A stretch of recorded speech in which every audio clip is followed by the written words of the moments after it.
Muy buenos días, tengan cada uno de ustedes. Sean bienvenidos a la sesión número 6 del curso Elaboración y Presentación de Tesis, sección A, que corresponden a ustedes. Hoy estamos iniciando la segunda fase. Con esta reunión nos quedan 5 para poder terminar este curso. Nos quedan 5 sábados para abordar propiamente cómo se debe de presentar y cómo se debe elaborar una tesis para poder optar a ustedes al grado académico que están aspirando. Como hacemos siempre, vamos a dar información para que ustedes estén en completa armonía con el curso. Para las personas que tienen acceso a la plataforma de Wedding, ya se encuentra habilitado el mosaico correspondiente a la sesión del día de hoy, donde vamos a estar viendo propiamente lo que es el marco metodológico. Hoy vamos a ver cómo se elabora esa fase y también vamos a estar viendo algunas técnicas de investigación que les pueden servir a ustedes para el desarrollo de su trabajo de campo, para no quedarnos solo en las típicas que son las entrevistas y a las encuestas. Hoy vamos a ver otro tipo de técnicas que se pueden utilizar. También aquellas personas que tienen acceso a la plataforma, se encuentra habilitado otro mosaico donde se encuentra la tarea número 2 correspondiente a este curso. Esta tarea se encuentra habilitada desde la semana pasada, desde el Viernes Santo, hace 8 días.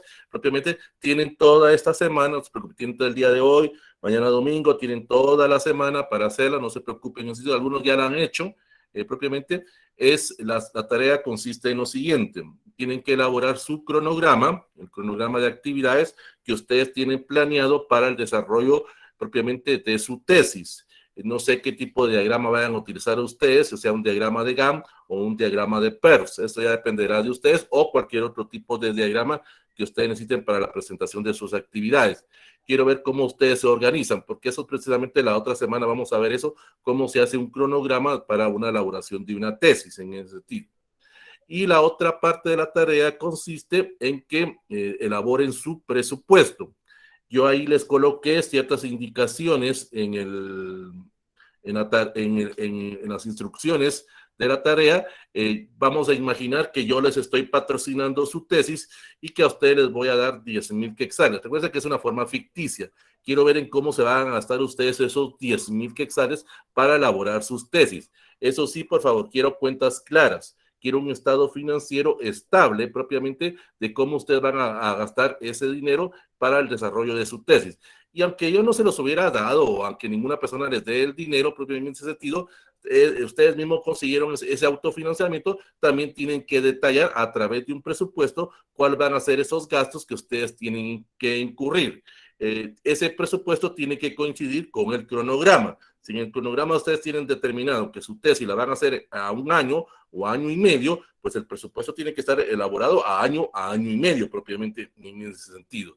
Entonces, eso es lo que ustedes lo pueden hacer ya sea en Word, en Excel o en cualquier otro tipo de procesador de texto, y luego lo convierten tanto el cronograma como el presupuesto, lo convierten a PDF, y eso es lo que ustedes van a subir como tarea para dentro de la plataforma en ese sentido. Esto tiene un valor de 25 puntos, con eso estamos llegando a 75 puntos, propiamente ya solo nos quedarían 25 para lo que sería el examen final. Yo ya les voy a indicar en qué momento va a estar programado el examen final para que ustedes lo puedan llenar lo más pronto posible, así yo pueda tener los cuadros y más rápido les pueda llegar su paquete de diplomas al correo que ustedes tienen registrado. Eso sí, por favor, a partir de ahora, como recuerden, han tenido una semana, fue desde el viernes de la semana pasada, tienen toda esta semana propiamente, tienen hasta el viernes de la otra semana a las 23 horas con 59 minutos para hacer esta tarea. Solo esta vez las puedo habilitar, porque ya tengo que habilitar el examen final y entonces mientras más rápido ustedes entreguen su tarea y su examen, más rápido voy a poder hacer los cuadros y más rápido voy a poder subirlo a la plataforma y más rápido le va a llegar a ustedes su diploma de participación en este curso propiamente. Entonces, solo queda esta semana para lo que es la elaboración de la tarea. El examen todavía no está, así que no se preocupen si no les aparece el examen final. Yo les voy a indicar en qué momento va a estar habilitada esa función en ese estilo. Entonces, no sé si hay alguna duda, alguna pregunta que ustedes quieran elaborar antes de comenzar propiamente con la clase del día de hoy. Cedo el uso de la voz o el uso del micrófono para que alguien pueda plantear alguna interrogante.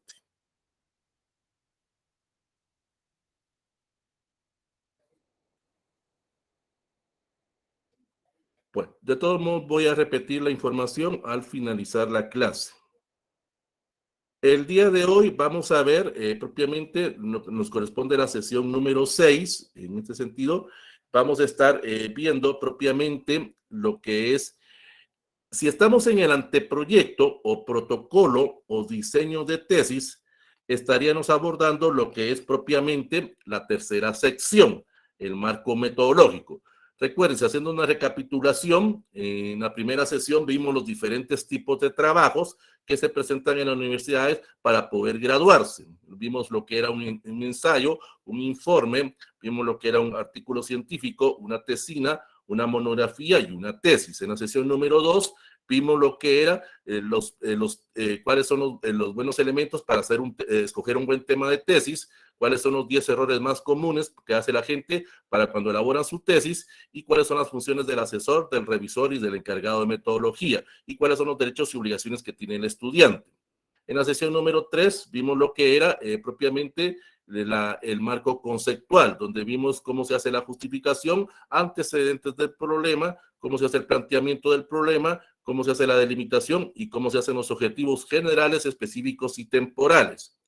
En la sesión número 3, número 4, vimos lo que era el marco referencial o el marco teórico.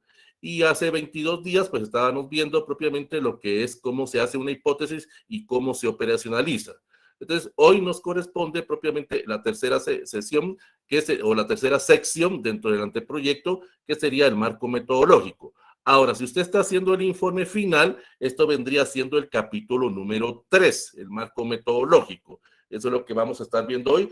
Recuérdese, en el anteproyecto, usted habla a tiempo futuro y en el informe final su redacción va a ser a tiempo pasado. Aquí es propiamente esta fase que vamos a iniciar junto con la de la otra semana, que es el marco administrativo. Esto requiere mucho planificación y organización personal. Vamos a ver cómo ustedes se organizan en base al tiempo, en base a los recursos técnicos, a los recursos humanos y a los recursos financieros para poder organizar su trabajo de campo. Yo creo que todos en algún momento han llevado algún curso, ya sea a nivel medio o en la universidad, algún curso que se llame Administración de Empresas o Organización de Empresas. Dentro de ese curso había una unidad que se llamaba las etapas del proceso administrativo. Es propiamente lo que corresponde a esto. Aquí vamos a ver lo que es planificación, planeación, control, presupuesto, cronograma y lo que en algunos campos se conoce como el feedback o retroalimentación. Vamos a ver cómo vamos en el aspecto de la elaboración de la tesis, en esa retroalimentación.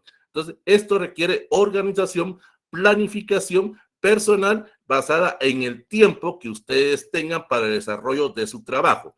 El día de hoy vamos a ver algunas de esas técnicas que ustedes necesitan para poder recapitular la información o poder obtener la información, como podría ser a través de una entrevista o una encuesta. Pero ojo en esto, por favor. No dependemos del tiempo de nosotros, dependemos del tiempo de las personas que vayamos a entrevistar o vayamos a encuestar. Eso lo vamos a estar viendo en el transcurso de la sesión del día de hoy. Entonces, el marco metodológico en sí propiamente es donde nosotros vamos a incluir a detalle, ojo a esto, a detalle, cómo vamos a hacer nuestra investigación. Aquí vamos a retomar un poco y vamos a ampliar la información o los elementos que nosotros hemos presentado allá en el marco conceptual. ¿Se recuerdan? Por ejemplo, en los objetivos específicos, ustedes indicaban que iban a elaborar ciertas técnicas o ciertos instrumentos de trabajo. Esos instrumentos podrían ustedes haber indicado que iban a elaborar encuestas, que iban a elaborar entrevistas. Aquí es donde ustedes van de alguna forma, a especificar cómo van a hacer ese tipo de trabajo de campo. También recapitulamos un poco en el marco teórico. Recuerdan cuando ustedes tenían que dar las definiciones o las conceptualizaciones de esas técnicas o esos instrumentos de trabajo que ustedes han venido o que ustedes plantearon que van a desarrollar. Entonces, allá en el marco teórico, ustedes definieron que era una encuesta, que era una entrevista, pero aquí, o también especificaron si esa entrevista era semiestructurada o estructurada, si ese cuestionario propiamente iba a ser a pregunta abierta, pregunta cerrada, preguntas de opción múltiple, todas esas definiciones las dieron aquí. Entonces aquí ustedes en este marco metodológico van a especificar o van a de alguna forma a detallar cómo lo van a elaborar en ese sentido. Entonces, el marco metodológico es el camino que nos va a permitir de alguna forma poder realizar el estudio, poder realizar propiamente esa investigación. Si nosotros ya tenemos aprobado el anteproyecto, ojo en esto, cuando nosotros tenemos aprobado el anteproyecto, tanto por el revisor como por el encargado de metodología, esto vendría siendo el trabajo de campo. Esto es propiamente ya en sí la elaboración de la tesis. Es donde muchas personas cometen grandes errores en ese sentido. ¿Se recuerdan? En la segunda sesión yo les explicaba que un error común que tiene la gente es que no hacen anteproyectos, se ponen a hacer encuestas, se ponen a hacer entrevistas, se ponen a tabular propiamente sin haber hecho antes ese anteproyecto o ese protocolo. Y cuando se les pregunta qué es lo que han comprobado, qué es lo que han rechazado, ellos indican que es para adelantar pasos. Eso está completamente mal en ese sentido. A través del anteproyecto vamos a tener ese camino, vamos a tener esa guía y el marco metodológico de alguna forma nos va a evitar caer en propuestas al azar o en propuestas caprichosas en un sentido. Tenemos que saber también qué vamos a preguntar, cómo lo vamos a preguntar. También tenemos que especificar cómo vamos a presentar esos datos en la famosa tabulación de datos o en la graficación de datos en ese sentido. No es porque nosotros queramos poner la gráfica circular o la gráfica de lineal o la gráfica de barras porque es la más bonita o la más chilera, como se dice así. No, tenemos que manejarlo en base a una propuesta metodológica. También les voy a enseñar el día de hoy cómo utilizar algunos procedimientos para la tabulación de datos en ese sentido. Cómo se debe de tabular y cómo se debe de alguna forma agilizar ese proceso. Recuérdense que ustedes lo que quieren es graduarse lo más pronto posible. Entonces no hay que complicarse la vida tanto en el desarrollo de ese trabajo de campo.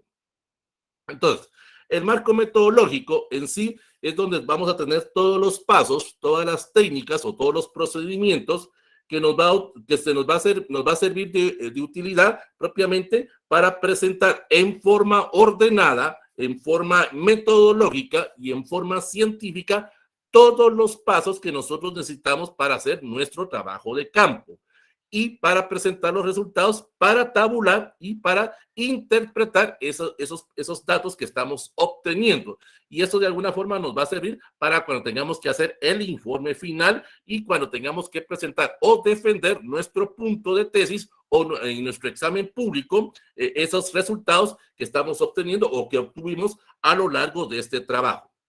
Propiamente, esto lleva en sí control y evaluación, lo que decíamos al inicio de la clase. Esto es propiamente ya fases de la etapa de proceso administrativo, en el cual voy a controlar, basado al tiempo, basado a los recursos humanos, basado a los recursos técnicos y a los recursos financieros que yo tenga o que tenga programado o que yo quiera invertir para el desarrollo de mi tesis en ese sentido. Entonces, voy a tratar o vamos a tratar en este aspecto, cuando elaboramos el marco metodológico, de tener esa guía propiamente, de tener esos pasos que nos permita tener una buena organización. Es que recuérdense, si usted se organiza bien, a usted le va a ser más fácil el trabajo de campo. La mayoría solo ponen elaboración de encuestas, elaboración de entrevistas, y ahí lo dejan, pero no indican todo ese procedimiento que nosotros vamos a ver el día de hoy. El marco metodológico está comprendido por los siguientes elementos. Vamos a ver lo que es un tipo de estudio, el diseño de la investigación, lo que es propiamente la población y muestra. Vamos a ver cómo se utiliza ese procedimiento. No voy a profundizar tanto en datos estadísticos porque no es mi campo y no es mi área, pero les voy a indicar ciertos tips de cómo poder encontrar esa población y esa muestra a través de algún procedimiento de frecuencia, de mediana o de moda o de intervalos que nosotros necesitemos para nuestro trabajo. Vamos a ver algunas técnicas e instrumentos para recolectar esos datos, cómo se recolecta esos datos, porque tampoco se trata solo de pasar un cuestionario, como hace la gran mayoría de personas que tienen el cuestionario, se lo dejan a las personas, se lo dejan por 1 hora, 2 horas, o un día, o una semana, y no le aclaran las dudas o posibles inquietudes que tenga esta persona. Algo que muchas personas obvian también, un buen tesista o una persona que quiera hacer una buena tesis debe de manejar estos dos incisos también, la validez y la confiabilidad del instrumento. En este caso, vamos a ver si nuestro trabajo está realmente siendo ejecutado de la forma correcta, en base a nuestra misión y a nuestra visión que tengamos. Y la confiabilidad se refiere a esos márgenes de errores que se puedan presentar dentro de la investigación. Y por último, el procesamiento o la interpretación de datos, que es propiamente lo que nosotros necesitamos presentar en ese capítulo número 4, que vamos a ver cuando tengamos que ver el informe final, que es la presentación e interpretación de datos en ese tipo. Entonces vamos a iniciar propiamente con la primera sección, lo que sería el tipo de estudio o el tipo de investigación. Esto es parecido a lo que nosotros vimos en la sesión número 2, cuando binábamos o clasificábamos los diferentes tipos de tesis o los diferentes tipos de estudio. Esto ustedes propiamente ya lo conocen, porque cuando ustedes elaboraron antecedentes del problema, se recuerdan, la forma en que ustedes redactaban era de la siguiente forma. Según Bustamante, en su tesis titulada tal cosa, en el año 2015, él hizo un tipo de estudio. Eso es lo que vamos a ver propiamente el día de hoy. Y eso es lo que le va a servir a las personas para cuando en algún momento lean su tesis propiamente, ellos conozcan cuál fue ese tipo de trabajo que ustedes hicieron. Aquí propiamente ya depende en el tipo de estudio, depende del estado del conocimiento que usted tenga. Recuérdese, cuando usted llegó con el encargado de metodología, usted llegaba con un 60-70% de conocimiento del tema y del problema de estudio, en ese sentido. Ahora literalmente ya se puede acercar a un 80, 85, 90 o 95%. ¿Por qué? Porque ya hizo antecedentes del problema, ya hizo el marco conceptual, ya hizo el marco teórico de alguna forma. Entonces le ha permitido ampliar más la información, tener mayor conocimiento de ese problema. Y usted, si en algún momento va a plantear la posible solución parcial o total a través de una hipótesis, va a poder de alguna forma poder alcanzar a ese 96, 97 o 98%. Es muy difícil que en una tesis se alcance el 100% del conocimiento de la investigación, porque los problemas sociales van evolucionando, los problemas sociales van cambiando y usted se va a dar cuenta en el mismo proceso de investigación que ese problema o ese estudio que usted está haciendo ha evolucionado a como usted lo empezó, a como lo está llevando en este momento y a cómo puede ser el resultado final. Entonces, es recomendable que usted cuando desarrolle o usted defina propiamente el tipo de estudio o el tipo de investigación, lo haga mediante los siguientes pasos. Número 1, tenemos investigaciones de tipo explicativas o experimentales. Son aquellas donde nosotros tenemos varios grupos de estudio, varias hipótesis, varios indicadores y varios variables para poder comprobar en un tiempo y en un determinado lugar de estudio o varios lugares de estudio. Por lógica, ese tipo de tesis o ese tipo de estudio explicativo o experimental me lleva tiempo propiamente en desarrollar, porque tengo que ver las diferentes variables y los diferentes indicadores en el grupo A, en el grupo B, en el grupo C, por decirlo de una forma. Y luego tengo que ir intercambiando esas variables, esos indicadores. No lo puedo hacer a la primera vez. Debo de encontrar diferentes alternativas o diferentes propuestas. Entonces, ese tipo de investigación me va a llevar alrededor de 2, 3 o 4 años. Era lo que mirábamos allá propiamente en la sesión número 2. Esto también requiere mucha capacitación y mucha experiencia por parte del tesista. Esto es lo que se maneja en los centros de investigación, por ejemplo, en ADIGI o en ACIES o en Avanzo o cualquier institución que se encargue de hacer investigaciones sociales o investigaciones cualitativas o cuantitativas, en el cual se buscan a diferentes elementos de distintas áreas y cada una de estas personas va a dar desde el punto de vista de su área. O sea, van a necesitar abogados, ingenieros, arquitectos, psicólogos, economistas, administradores. Y entre todos, a través de un equipo multidisciplinario, van a poder explicar o van a poder argumentar a través de experimentos esos resultados. Por lógica, este tipo de estudio no se aplica al trabajo de tesis que ustedes piensan elaborar. Pero si ustedes lo quieren hacer, están en su completo derecho. Luego tenemos el tipo de estudio exploratorio. Son aquellos donde vamos a indagar sobre el determinado problema, pero que no lo conocemos. Ojo en esto, esto lo decíamos en la sesión número 2. Podemos ser nosotros los mejores virólogos del mundo, conocer todos los virus que han existido a lo largo de la historia de la humanidad, aquellos virus benignos y virus malignos. Pero en este momento somos los expertos de esa área. Pero en este momento surge un nuevo virus. Nosotros no sabemos las causas o orígenes de dónde surgió ese virus. Entonces, literalmente, pues somos una persona que desconocemos o no tenemos ese conocimiento de ese virus. No sabemos si va a ser un virus maligno o un virus benigno. No sabemos qué repercusión o qué simbiosis va a tener en la relación con cualquier otro ser vivo que exista en este planeta Tierra, ya sea el hombre o cualquier otro ser vivo que exista, ya sea plantas o animales en ese sentido. Entonces vamos a hacer una investigación exploratoria. Eso me requiere tiempo propiamente para encontrar las causas y orígenes. Si es un virus benigno, pues de alguna forma voy a tratar de modificarlo o voy a tratar de alguna forma de ayudar para que este virus siga ayudando o siga modificando propiamente los estatutos o propiamente los caminos de ayuda hacia el ser humano o hacia el ser vivo. O si es un virus maligno, pues hay que encontrar una vacuna que me permita de alguna forma evitar algún tipo de mortandad que se pueda estar dando por causa de este virus en esa situación. Entonces, también debo de ver si esa vacuna no me está causando algún tipo de repercusión secundaria propiamente para la curación de esta enfermedad, por decirlo de alguna manera. Puede ser que la vacuna sea más dañina que el propio virus. Entonces, esto me lleva a un tipo de investigación exploratoria. Estamos hablando también de unos 3, 4 o 5 años de estudio. En el caso de ustedes, pues a ustedes les interesan lo que son los tipos de estudios descriptivos, donde ustedes van a interpretar en base al conocimiento, en base a la experiencia, en base a esa sabiduría que ustedes han adquirido, la realidad de ese problema o la realidad de ese fenómeno que ustedes están estudiando. Recuerden, ustedes son los expertos, ustedes escogieron ese tema de tesis, ustedes escogieron ese problema de estudio y ahora están desarrollando a través de un trabajo de campo propiamente la comprobación parcial o total a través de una hipótesis, si que ustedes van a manejar eso, o van a hacer una propuesta metodológica o una propuesta teórica a través de una investigación eminentemente documental, donde ustedes van a hacer la alternativa o la propuesta a algo nuevo, a algo distinto. Entonces, esos serían los tipos de estudios que ustedes van a plantear. Y eso es lo que usted tiene que escribir ahí en esa sección 3.1, el tipo de estudio. ¿Dentro de qué categorías cae? O podría caer en categorías de cualitativa o cuantitativa.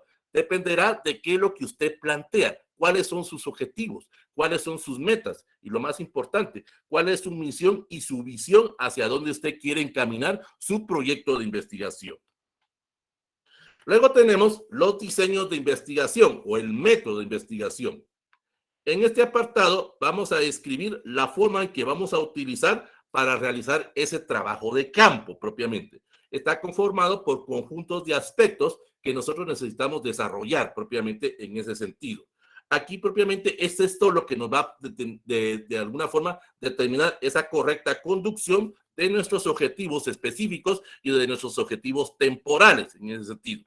El método propiamente en sí o ese diseño de investigación es lo que nos va a permitir poder obtener de una mejor forma los resultados o poder de alguna forma proponer un nuevo conocimiento, porque ese es el aporte que ustedes van a manejar a lo largo de la investigación. Van a dar una nueva teoría, van a dar una nueva propuesta, porque copiar por pegar trabajos de otras personas cualquiera lo hace, pero la idea en una tesis o en cualquier tipo de trabajo de investigación es que ustedes den un nuevo conocimiento, que a través de esa organización ustedes puedan de alguna forma presentar la relación de las fuentes primarias, secundarias o terciarias para dar ese nuevo conocimiento. Esos métodos que ustedes pueden utilizar sería, por ejemplo, el método de observación, en el cual usted va a estar observando participativa o no participativa el fenómeno. Eso lo vamos a ver más adelante. El método inductivo es en el cual nosotros vamos a utilizar de alguna forma partes de datos generales aceptados como válidos y vamos a poder llegar a una conclusión de tipo particular. En el método deductivo vamos a propiamente a ver esa característica o esa particularidad de un fenómeno para poder detallarlo de una forma más clara y más concisa en ese sentido. El método de análisis consiste en que usted va a descomponer las diferentes partes de una totalidad y va a encontrar una característica que a usted le llama la atención. tenemos el método de síntesis, que este es lo que realmente en las tesis se debería de hacer, que consiste en la reunión racional, en este caso a través de un procedimiento metodológico, a través de un método científico de prueba y error, propiamente en ese sentido, donde vamos a encontrar diferentes elementos dispersos, que es lo que usted está haciendo propiamente a través de antecedentes del problema, a través de la delimitación, a través del marco teórico, a través del trabajo de campo, a través del marco administrativo, donde usted va a unir todo eso para presentar un informe final y poder defender su punto de vista. Y es donde usted va a presentar esa totalidad de la investigación que usted está haciendo. Y así podemos utilizar varios métodos. El método comparativo, donde vamos a comparar 2, 3, 4 o 5 grupos, o 2, 3, 4, 5 elementos o variables o indicadores. El método dialéctico, que sería propiamente donde nosotros vamos de alguna forma a especificar a través de interrogantes, a través de preguntas, los orígenes y las causas de por qué se está dando ese problema. Lo manejaríamos en una forma de espiral para encontrar el por qué y el cómo se está dando ese problema en determinado tiempo, pues en ese sentido. Y existen otros, está por ejemplo los métodos estadísticos, que a través de operacionalizaciones matemáticas o operaciones estadísticas podemos encontrar una solución a un determinado problema o las causas o orígenes que se están dando ante ese determinado fenómeno o hecho que estamos nosotros investigando. Entonces, el diseño de investigación o el tipo de método es propiamente lo que nosotros vamos a tener en concordancia con esos objetivos y propiamente basado en esa misión y visión que nosotros tenemos encaminado, buscando esas metas, buscando esas propuestas de solución parcial o total a ese problema que nosotros estamos investigando. En el diseño propiamente o en el método, nosotros nos podemos referir a ciertas estrategias que vamos o que podemos utilizar para recoger esos datos. Aquí ustedes ya podrían plantear si ustedes necesitan hacer trabajo de campo o no necesitan hacer un trabajo de campo. Cuando ustedes no necesitan hacer un trabajo de campo es cuando su investigación va a ser documental o eminentemente bibliográfica, en el cual ustedes van a estar revisando a través de fichas bibliográficas o a través de lectura, libros, tesis, tesinas, monografías o cualquier tipo de trabajo académico y en el cual ustedes van a tratar de presentar documentalmente esa información. O si ustedes quieren hacer algún tipo de trabajo de campo, pues de alguna forma ustedes van a presentar ahí cuál va a ser esa estrategia, cuáles van a ser esas técnicas o instrumentos para poder comprobar la realidad empírica, que es en este caso la realidad teórica que ustedes están planteando, con la realidad social. O sea, se trata de confrontar esa simbiosis de teoría con práctica, pues en ese sentido. Y para la experimental, que sería propiamente donde nosotros vamos de alguna forma, a verificar a través de un estudio cómo podría darse ese fenómeno basado en la influencia que nosotros le podamos dar o no a ese problema. Vamos con el inciso 3.3, lo que se conoce como lo que es propiamente población y muestra. Repito, no me voy a meter tanto a datos estadísticos porque no es mi campo. Usted si conoce mucho de estadística o conoce mucho de matemática, podrá aplicar algún tipo de procedimiento para el desarrollo de esos datos. Yo aquí solo lo voy a mencionar en términos generales. Población, vamos a entender como la totalidad del fenómeno por estudiar, que tienen ciertas características que van a dar origen a ese dato. En resumen, la población es el conjunto de elementos, ya sea personas, animales o cosas que tienen características comunes y que pueden ser propiamente investigados a lo largo de nuestra investigación durante un tiempo y en un determinado lugar, en ese sentido. Esa población tenemos que de alguna forma plantear para no caer en una especie como de censo, en ese sentido. Pongámoslo de una forma sencilla. Nosotros queremos investigar propiamente la influencia de las remesas provenientes de Estados Unidos de Norteamérica en el impacto económico en las mujeres en estado de gestación en el municipio de Cobán, del departamento de Alta de Verapaz, en los años 2018 al 2022. Podría ser nuestro tema de investigación. Entonces nosotros, ¿qué es lo que vamos a hacer? Vamos a empezar a categorizar esa población y esa muestra. No vamos a investigar a los 16 millones de habitantes que conforman Guatemala, sino cuando terminamos, pues en el sentido. Ahí estaríamos cayendo en una especie como de censo, en ese sentido. Entonces, ¿qué nosotros debemos de utilizar? Son instrumentos o procedimientos oficiales. Ojo en esto. Vamos a utilizar procedimientos o informes oficiales por parte de instituciones privadas o públicas que nos permitan poder determinar esos datos. En este caso vamos a utilizar el censo de población que, por ejemplo, se realizó en el año 2018, que es por parte del Instituto Nacional de Estadística, donde vamos a tener los datos estadísticos de la población que corresponde a toda Guatemala. Digamos, por decir así, 16 millones. No necesitamos esta información.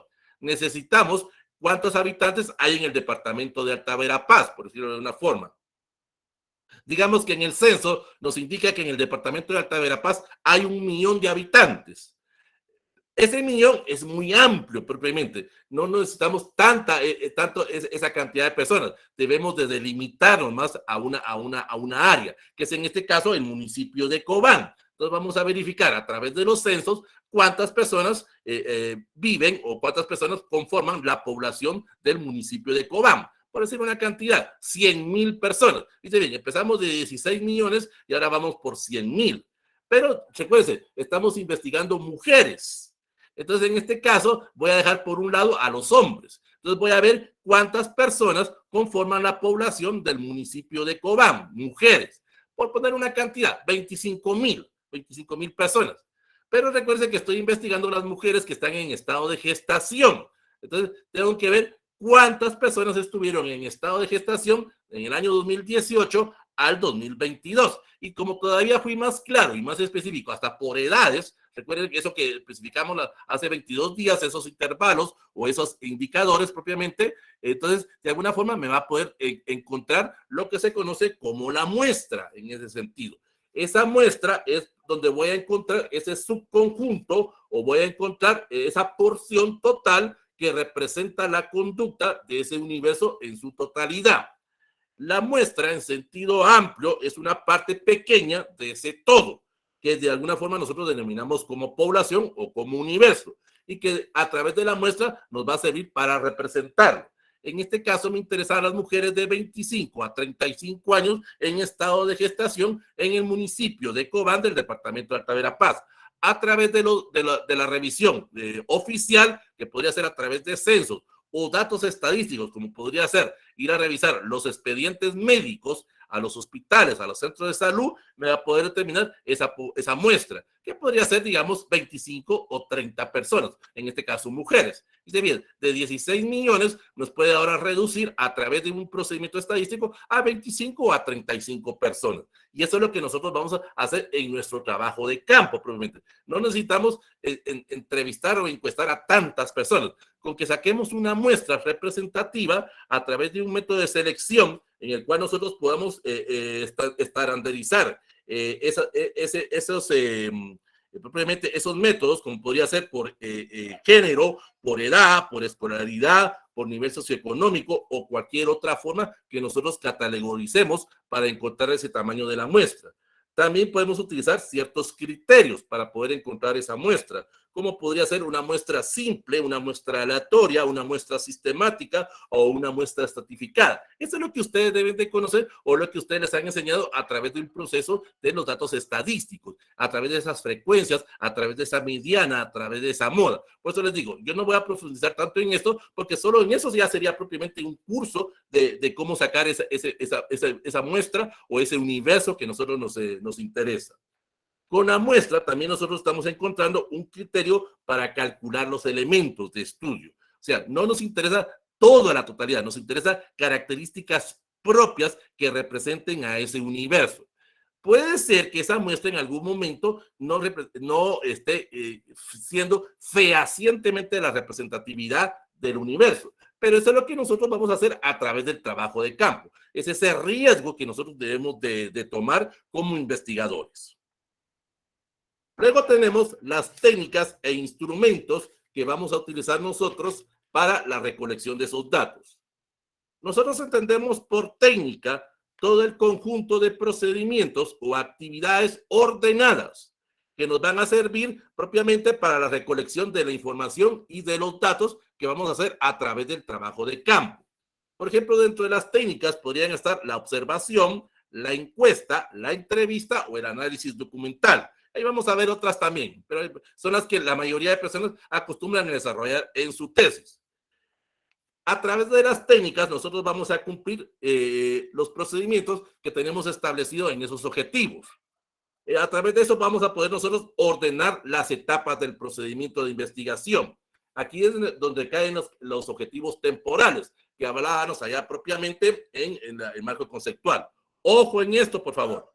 Esta ordenación de las etapas de la investigación, ojo en esto, es cuánto tiempo calculo que me va a llevar la recolección de datos o ese trabajo de campo.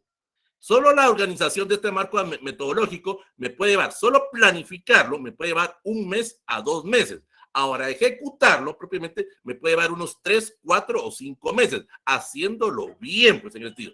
La mayoría están acostumbrados a solo hacer una encuesta, pasarla en determinado momento, en determinado tiempo, y ahí lo dejan. Bueno, eso es, cada quien sabrá cómo hace su tesis en ese sentido.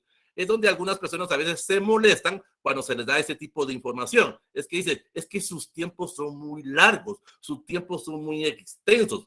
Bueno, si usted quiere hacer una buena tesis, pero si usted solo quiere salir por salir del paso, pues solo pase una entrevista, solo pase una encuesta y a ver cómo obtiene esos datos. Eso ya es propiamente la mentalidad que cada persona o que cada estudiante tenga para el desarrollo de su tesis.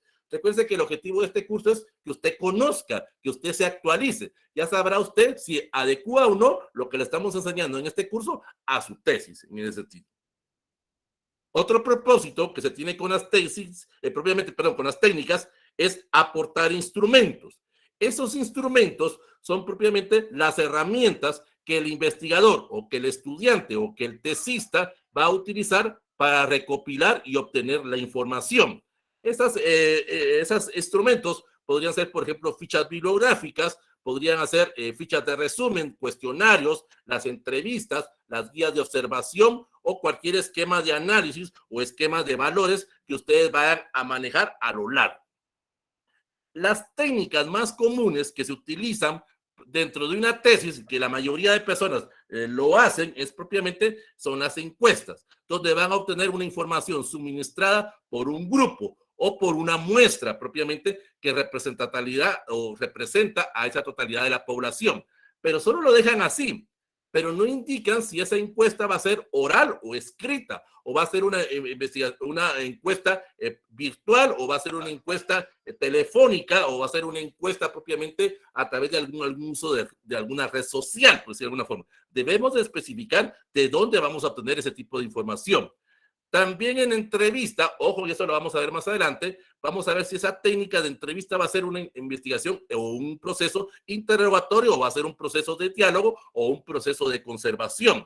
Y si necesitamos hacer una guía propiamente, tanto para la encuesta como para la entrevista necesitamos una guía de entrevista. Y esa guía puede ser estructurada o semiestructurada. Y en el caso del análisis de contenido, nosotros vamos a ver si vamos a utilizar alguna forma de lista de cotejo o algún tipo de propuesta alternativa a través de esa revisión bibliográfica. No se preocupen, ahorita vamos a ir viendo cada una de ellas en ese detalle. Entonces, recapitulando, las técnicas propiamente es el conjunto de procedimientos que me van a servir en forma ordenada para realizar la investigación. Y ahí voy a poder de alguna forma recolectar, conservar, reelaborar y lo más importante, transmitir los datos, porque debo de tabular y debo de presentar esos datos, porque hacer encuestas o hacer entrevistas cualquiera las hace, pero también debo de presentar los resultados que estoy teniendo, esa tabulación de información. Existen diferentes tipos de técnicas. Aquí vamos a mencionar algunas propiamente. Existen alrededor de 300, 400 tipos de técnicas que usted puede manejar dentro de su tesis. Aquí la vamos a mencionar así a grosso modo. Tenemos primero la observación. La observación, como la misma palabra lo dice, es el hecho de observar un fenómeno o de observar un hecho propiamente, en el cual el investigador va a obtener la información a través de un proceso donde va a comprobar conductas o donde va a obtener información condicionada o manipulada a través de ese proceso de observar. La observación puede ser directa y no participante. La observación directa es cuando usted incide o cuando usted manipula los datos a través de un proceso de investigación o a través de algún tipo de influencia para que los resultados que usted quiera obtener sean como usted los quiere obtener, por decirlo de una forma. pero ahí tenemos cayendo en una especie como de sesgo de investigación. Ejemplo, la observación directa la vamos a manejar de esta forma. Vamos a suponer que el gobierno de Guatemala está tomando una alternativa de liberación de los precios, por decirlo de alguna forma, que ya no hayan precios topes, por decirlo de alguna forma. Entonces, eso ocasiona malestar dentro de la población, porque según las personas, eso va a alterar la canasta básica. Entonces, ¿qué se hace? A través de redes sociales o a través de algún medio de comunicación, se convoca a una manifestación, por decirlo de una forma. Esta manifestación es para el día sábado, por decirlo de alguna forma. Y la manifestación está convocada de la 1 de la tarde a las 6 de la tarde, por decirlo de una forma. Ese es el proceso. Entonces usted dice, quiero observar cuál es el protocolo que las fuerzas de seguridad, en este caso la Policía Nacional Civil, utiliza para la prevención de hechos delictivos que se puedan dar en una manifestación. Es lo que usted quiere observar, cómo reacciona la Policía Nacional Civil ante una manifestación o ante una provocación que esté dando un grupo de manifestantes, en ese sentido. Pero usted dice, va a la manifestación, pero por el momento la manifestación está siendo pacífica y usted no puede comprobar cómo va a actuar esos protocolos. Usted los ha leído, usted ha obtenido la información, pero no es lo mismo la teoría a la realidad. Entonces, ¿qué va a hacer usted? ¿Va a condicionar o va a manipular esa manifestación? ¿Y cómo la podría hacer usted? Entonces viene usted, hace lo siguiente. Se acerca a alguno de los oficiales de la Policía Nacional Civil, encargados de la protección. Dentro de la manifestación hay dos grupos. Los manifestantes que están en la Plaza de la Constitución, allá en la zona 1 de la ciudad de Guatemala, digamos, hay unos 50,000 personas, por poner una cantidad. Y alrededor del Palacio Nacional de la Cultura, pues hay un grupo de personas que están protegiendo para cualquier tipo de hecho delictivo que se pueda cometer. Pueden ser miembros de la Policía Nacional Civil, miembros del Ejército o miembros de la SAIA, por decirlo de una forma, que se van a encargar de proteger los alrededores del Palacio Nacional y de la Casa Presidencial, por decirlo de alguna forma. Pero viene usted y usted quiere ver cómo la policía va a reaccionar. Pues. Entonces te va a provocar algo. ¿Y cómo lo hace? Entonces viene usted y se acerca a alguno de los oficiales y le empieza a decir lo siguiente. Mire, señor oficial, yo tengo información que a la altura de la fuente del Parque Central hay un grupo de manifestantes que están ya utilizando palos, que están creando bombas molotov, que están creando algún tipo de desorden y que van a venir a provocarlos a ustedes en el sentido. Dice, bien, estoy provocando, estoy manipulando, porque quiero ver cómo reacciona la policía, pues en ese sentido. Entonces, ¿qué hacen estos oficiales? Que empiezan a prevenir a los policías que están alrededor, los empiezan a preparar. Ahora vengo yo, me meto con el grupo de manifestantes, me voy más o menos al centro de esa manifestación y empiezo a causar algún tipo de temor, algún tipo de malintención. Empiezo a decir, miren, prepárense porque ahorita la policía va a lanzar bombas lacrimógenas, va a lanzar chorros de agua, va a venir a disolver la manifestación, ¿en el sentido? Porque recibió información de que hay grupos infiltrados dentro de estos manifestantes. Entonces, ¿qué puede ocasionar? Que algunas personas se asusten, que algunas personas caigan en algún especie como de temor, con algún tipo de pánico, de paranoia. Entonces, ¿qué sucede? Que este grupo de manifestantes que estaban tranquilos ahora provoquen algún tipo de desorden. Entonces, ¿qué va a suceder? Que estas personas van a empezar a correr, estas personas van a empezar de alguna forma a tratar de disolver la manifestación. Pero el policía no sabe qué fue lo que provocó eso. El policía ve que se le está acercando un grupo de personas. Entonces el policía ya estaba preparado y ahora va a reaccionar de alguna forma. Pues esas son las formas que yo estoy tratando de investigar en la investigación directa. Quiero ver ese protocolo de las fuerzas de seguridad.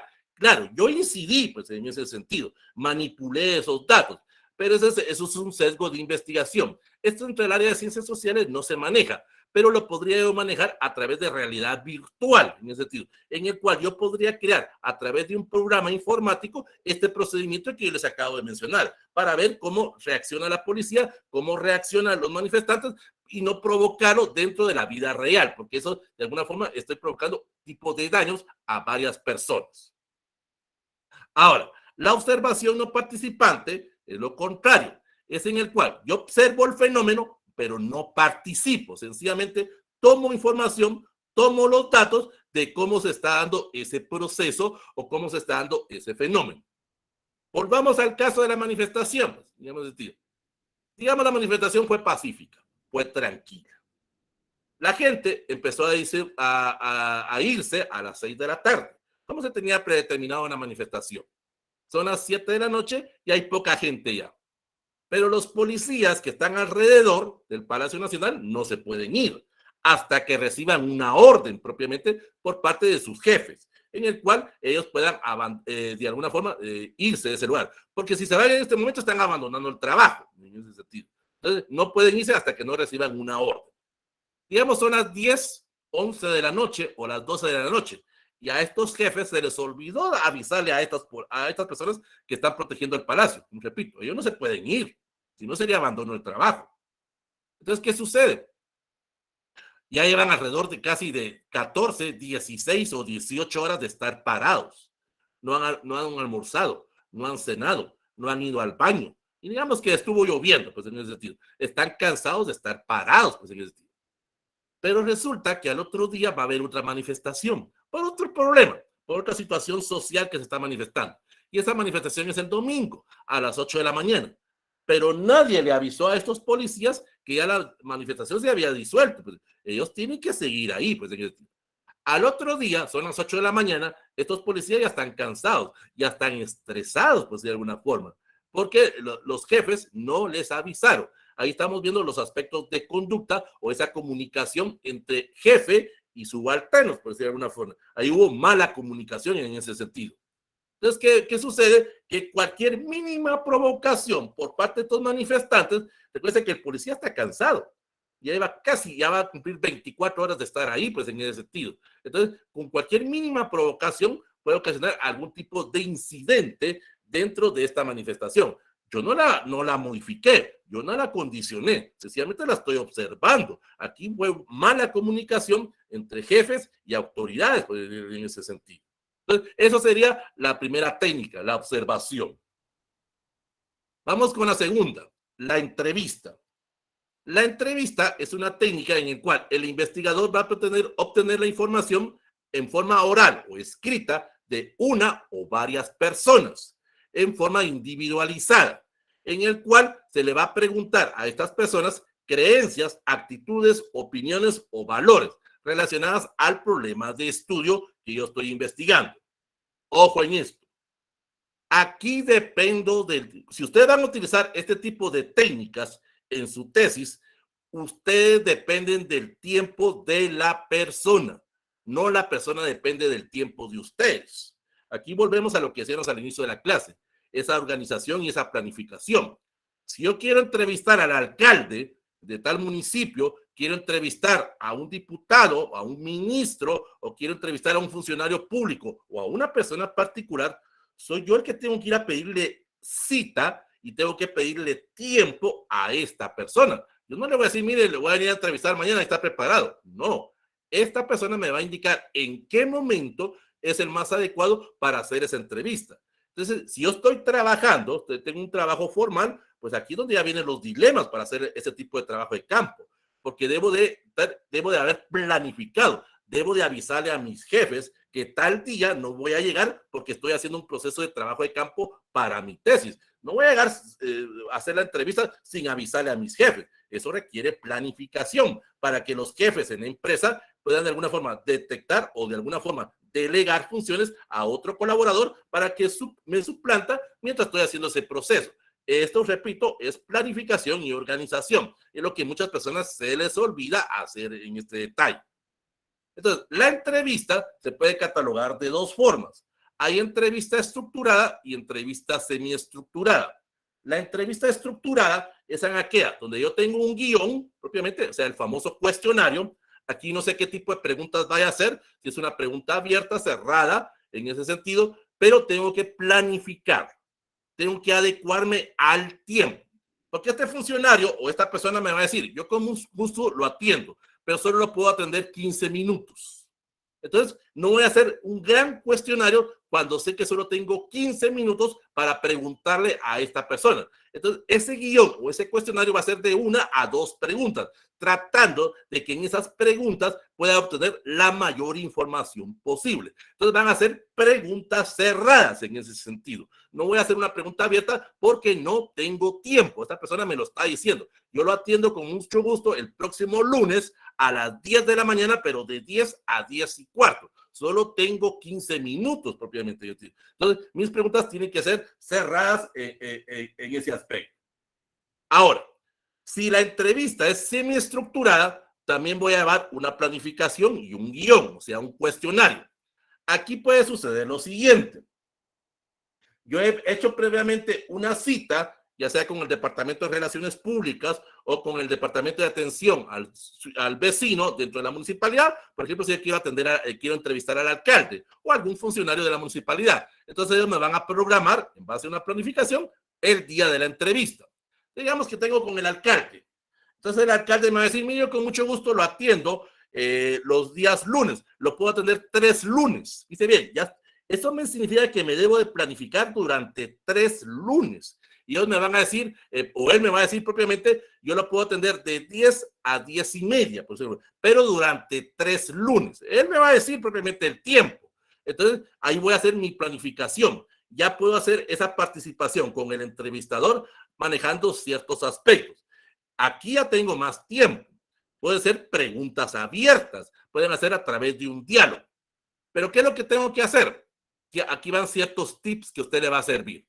Número 1, puntualidad. O sea, llegue puntual a la entrevista. Número 2, llegue solo con una pregunta en ese sentido. Trate que esa pregunta ocasione un diálogo, que esa persona empiece a contar todo lo que sabe, pero no lo interrumpamos. Dejemos que él hable o que ella hable en ese sentido. Nosotros estamos utilizando algún tipo de procedimiento para obtener los datos. Una cámara de video, una grabadora, o estamos apuntando propiamente. Entonces, estamos dejando que la persona desenvuelva. Empezó a las 10:15 la entrevista.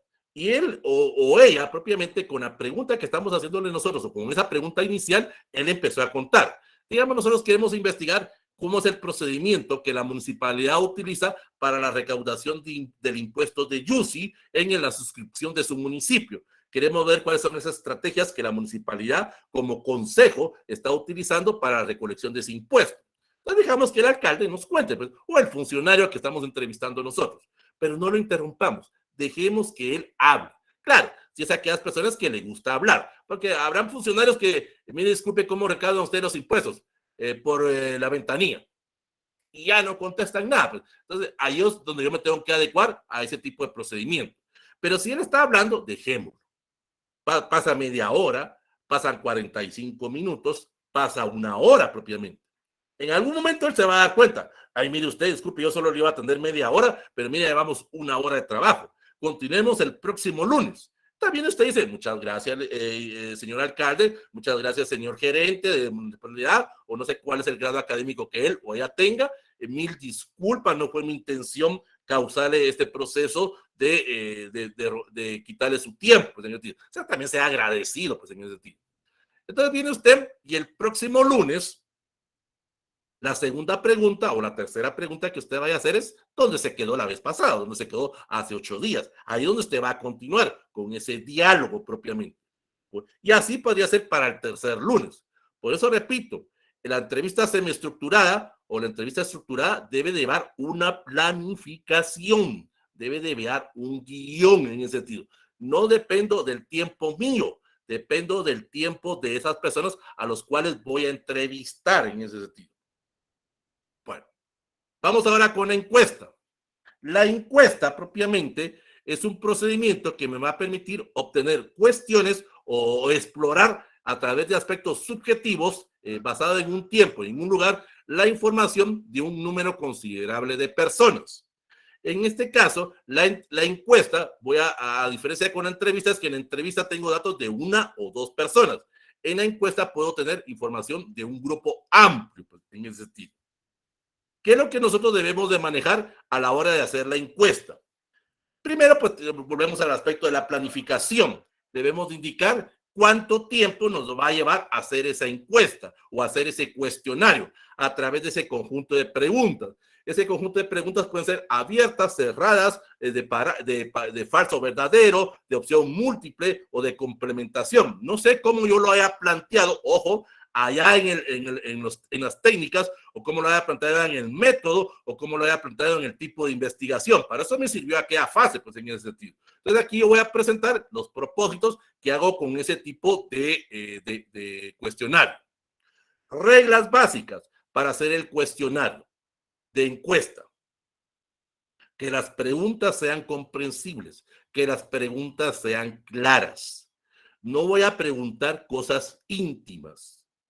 Yo puedo estar investigando el proceso del agua, del acceso al agua potable en tal municipio. Eso es mi trabajo de investigación.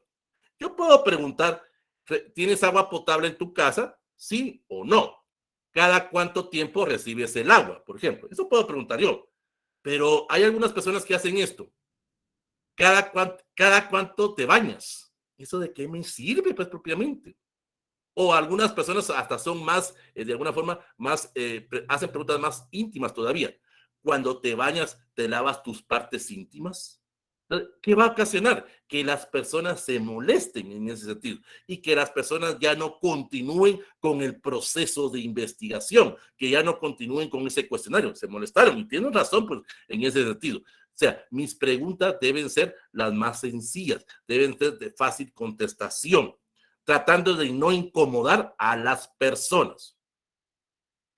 Una característica, cuando yo elabore el cuestionario, ojo en esto, cuando yo elabore el cuestionario, debo de seguir ciertos procedimientos, debo de seguir cierta forma de llenado del proceso del cuestionario que estoy trabajando. ¿Qué significa esto? Que en algún momento yo voy a presentar a través del trabajo de campo, a través de ese proceso de investigación, ciertas técnicas o ciertos instrumentos que me permitan de alguna forma, perdón por esto, que me permitan de alguna forma poder encontrar esos pasos para la elaboración perdón por la interrupción, para la elaboración de propiamente del cuestionario. Perdón, es que quiero presentarles algún tipo de video en este momento. Permítanme un momentito. Entonces, ¿qué sucede? Que yo debo de manejar ciertos tips propiamente de cómo voy a elaborar propiamente esa técnica o cómo voy a elaborar propiamente el procedimiento para la realización de la encuesta. Aquí vamos a ver las partes que lleva la encuesta. Un cuestionario está dividido en 5 secciones. Un cuestionario para una encuesta. La primera parte son los datos generales o los datos del investigador o de la institución a la cual pertenecemos. O sea, es la presentación mía, pues en el sentido. Yo voy a llegar a hacer una encuesta, ya sea una encuesta telefónica o una encuesta virtual o una encuesta escrita, pero debo de presentarme, que ese es el gran error que cometen muchas personas. Miren, muchachos, les vengo a pasar este cuestionario, ahí me lo contestan, pero ni siquiera se presentan. Y la gente dice, ¿y este quién es? ¿Y este qué pretende? ¿Cuál es el objetivo de esto? Pues en ese sentido. Entonces, vamos a ver esos 5 pasos que lleva propiamente cómo hacer el cuestionario. Como digo, número 1, vamos a poner ahí, en ese caso, los datos generales del investigador. ¿A qué institución pertenecemos? ¿A qué, de alguna forma, a qué lugar venimos? En este caso es el membrete de la encuesta propiamente, donde vamos a indicar propiamente de qué universidad, de qué facultad, de qué escuela o de qué centro regional venimos, en qué año estamos haciendo el trabajo propiamente, el nombre de nosotros, porque es lo que más importa, el nombre del asesor y cuál es el tema o el proyecto de investigación, para que las personas que lean la encuesta entiendan, comprendan y vean cuál es el propósito de hacer ese procedimiento. La mayoría solo llevan las preguntas y al Team Marín a ver qué contestan. Debo de estar presente. Cuando haga la encuesta también en este procedimiento, y eso lo vamos a ver más adelante, ojo, no es solo una vez. Si quiero verificar que esos datos hayan sido datos verídicos, porque hay personas que hasta se copian en las encuestas. Mira vos qué pusiste en la 5, qué pusiste en la 6 propiamente. Recuerden que es un grupo en ese sentido. Entonces la gente se copia. Yo trato de encontrar datos verídicos. Entonces, ¿qué significa? Que en algún momento esa encuesta la tengo que hacer 2 o 3 veces para ver el proceso de validez de esa investigación. Eso lo vamos a ver más adelante. La segunda parte es donde voy a poner los objetivos. Ese objetivo general o ese objetivo específico que ya elaboré yo allá en mi marco conceptual. Es para que la gente conozca, para que la gente sepa qué es el propósito que estoy haciendo. No solo podría pasar una encuesta, pues en ese sentido. Porque hay muchas personas que hacen esto.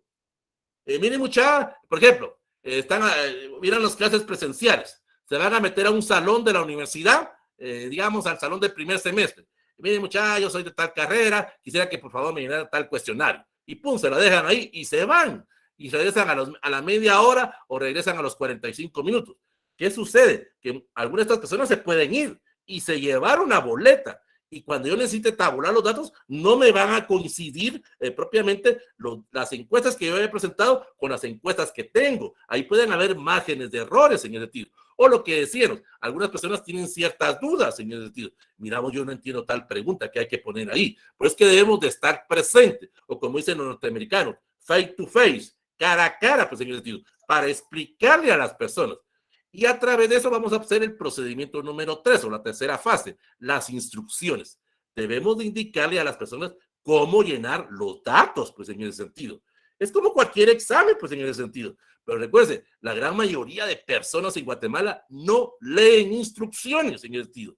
No lee las indicaciones que se deben de hacer. Y eso ustedes lo pueden ver en cualquier tipo de examen en la universidad o a nivel medio o a nivel diversificado. Se van a de una vez a la pregunta número 1, sin siquiera saber cómo hay que llenar ese cuestionario. Aquí en las instrucciones, en forma presencial o en forma virtual, yo le puedo indicar cómo llenarlo. Solo conteste falso o verdadero, solo con una B, con una F, o solo opciones múltiples, o subraya, no sé, pues ahí va a depender mi estrategia que yo utilice para la presentación de la encuesta. Luego viene la cuarta sección, los datos generales. Ojo en esto. Estos datos generales yo los obtengo a través de los indicadores que manejé en la hipótesis. Aquellos indicadores y aquellas variables independientes y dependientes. Voy a preguntar únicamente aspectos de edad. Y aquí puedo manejar las frecuencias, los intervalos propiamente. Eso que manejábamos allá en la muestra, en ese sentido. Género, masculino o femenino. A qué grupo étnico pertenece, su nivel de escolaridad, si es primaria, diversificado, universitario, en qué semestre va propiamente, o cualquier otro rasgo que yo necesite. Ojo, ojo a esto. En una encuesta no tengo que preguntar nombres y apellidos. Eso no me sirve. ¿O acaso yo voy a tabular nombres y apellidos cuando haga la presentación del trabajo final o del informe? No, no me estoy perdiendo tiempo. Y además, ¿de qué me sirve saber los nombres de las personas en el sentido? Solo me interesa su edad, su género, su grupo étnico o cualquier indicador que yo necesite para hacer la encuesta en ese sentido. Entonces, no pregunten nombres, no pregunten apellidos. Eso no me sirve, eso no lo tabulo propiamente. Es pérdida de tiempo en ese sentido. Luego, pues ya viene el cuestionario, como la cuarta sección propiamente, en el cual voy a especificar a través de preguntas. Y aquí viene un consejo. Traten de que ese cuestionario no sea muy largo, pues en el sentido. Y de bien, ustedes dicen en la forma, yo quiero graduarme lo más pronto posible. Pues está bien, felicitaciones, pues. Y hacen un trabajo, digamos, rápido, pues en el sentido. El planteamiento y hacen todos los procedimientos del protocolo. Pero viene una contradicción. Cuando hacen el cuestionario, resultan haciendo un cuestionario de 200 preguntas. Primero, cuestionario muy largo. La gente se va a desesperar. Recuérdense, la gente tiene otras cosas que hacer. Pues, va, digámoslo pues. Un cuestionario de 200 preguntas. Ahora ya tengo que tabular eso. ¿Cuándo voy a tabular esas 200 preguntas?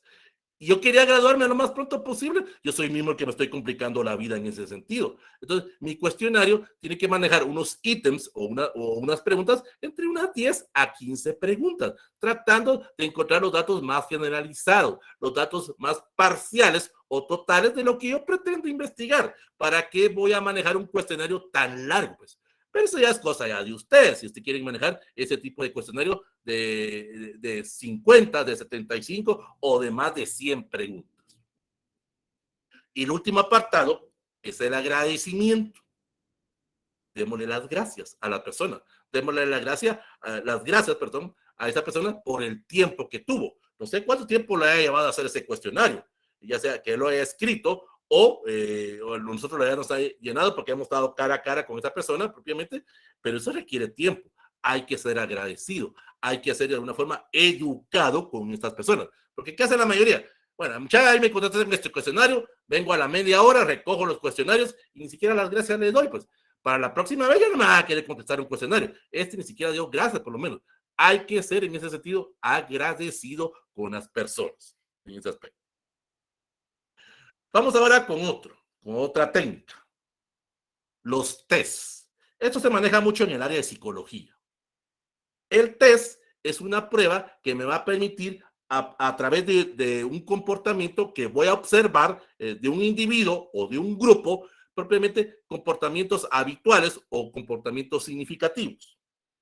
El test es donde voy a poder medir comportamientos de ese grupo o comportamientos de ese individuo. Por ejemplo, yo quiero ir a pasar un test para ver el clima organizacional dentro del departamento o dentro de la empresa tal, por decirlo de alguna forma. Entonces, aquí ya empiezan ciertos tips o ciertas estrategias que yo voy a utilizar para mi proceso de tabulación, en ese sentido. Dice, quiero ver el clima organizacional o quiero ver el comportamiento o cómo es el ambiente de trabajo. Entonces le voy a pasar un test a estas personas y a través de una gráfica, a través de una carita, por ejemplo, como ustedes ven en el GIF de la niña, ahí puedo medir el comportamiento de esta persona. Las respuestas que él o ella me da me va a determinar propiamente cómo está el ambiente en esa empresa.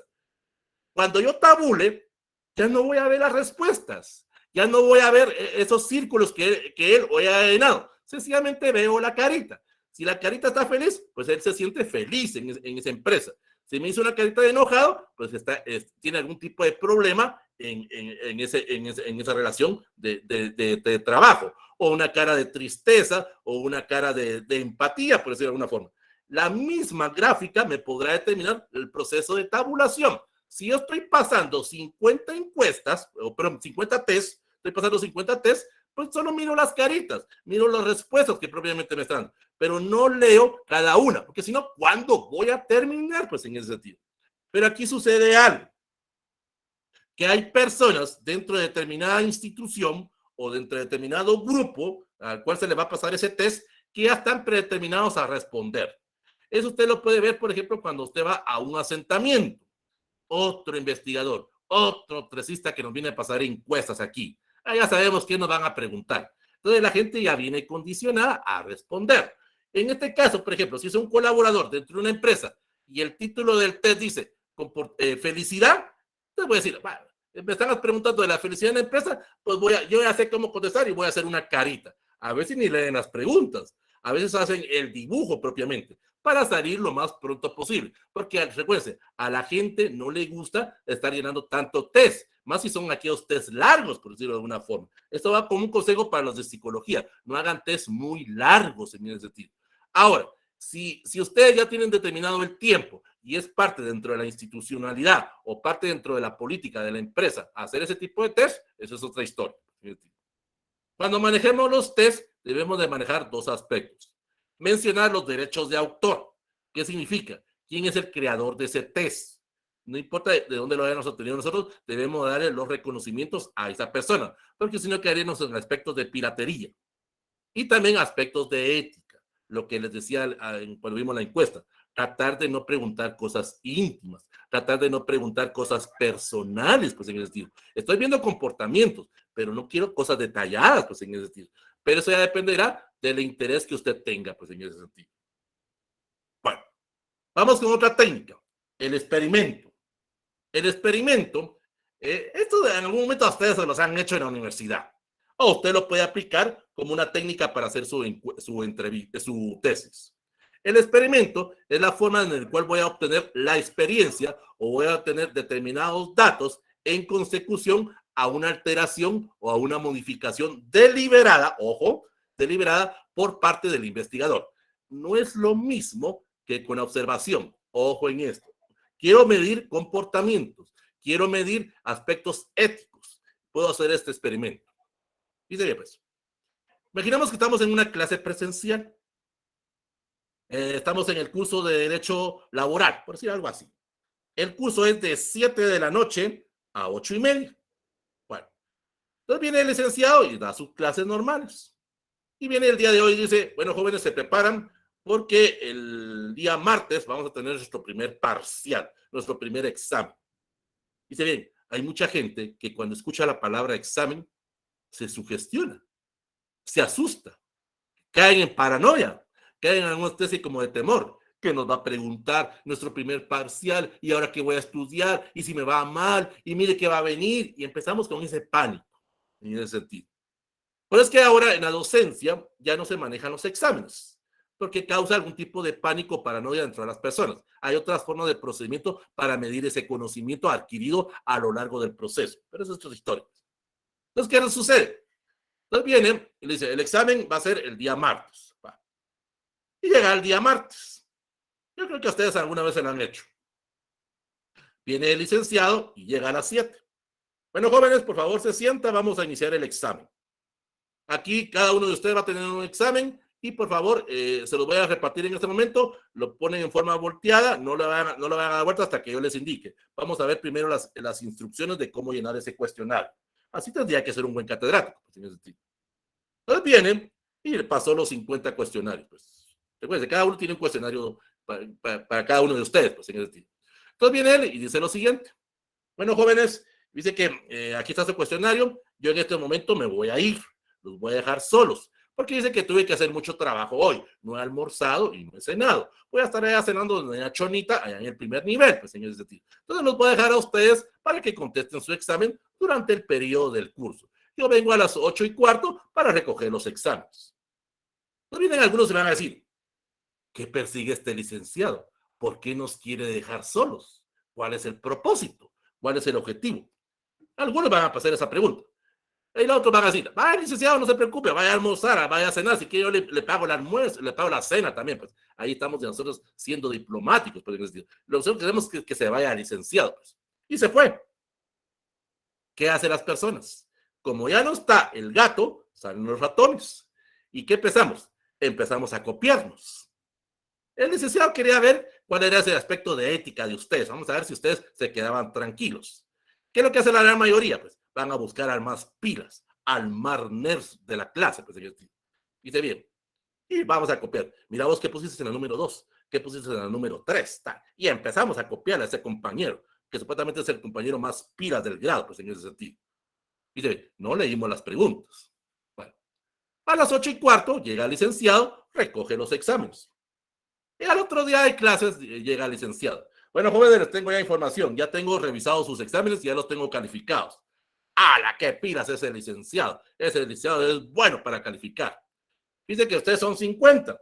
De los 50, les tengo información. 5 sacaron 20 sobre 20. Ah, ya sabemos quiénes son esos pilas, dicen todos. Y los otros 45 sacaron 0. ¿Cómo es posible que hayan sacado 0? Pues sencillo, les digo. Dice bien, ¿se recuerdan que yo les dije que cada uno de ustedes tenía un examen? Era un examen individual.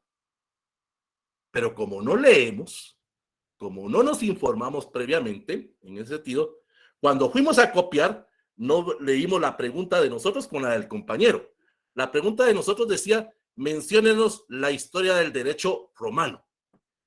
Pero al compañero que le fuimos a copiar, la pregunta número 1 decía, mencione la historia de la Constitución Política de Guatemala en 1985.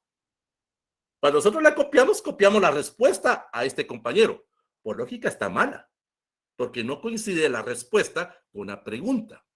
Entonces viene nosotros y nos dice lo siguiente. ¿Cómo es posible, licenciado, que yo haya sacado 0 si yo estudié? ¿Quiere revisión de examen, compañero? Sí. Solo que le informo que a cada uno de ustedes les pasé un examen distinto a cada uno. ¿Qué significa? Que habían 50 exámenes distintos, señor tío.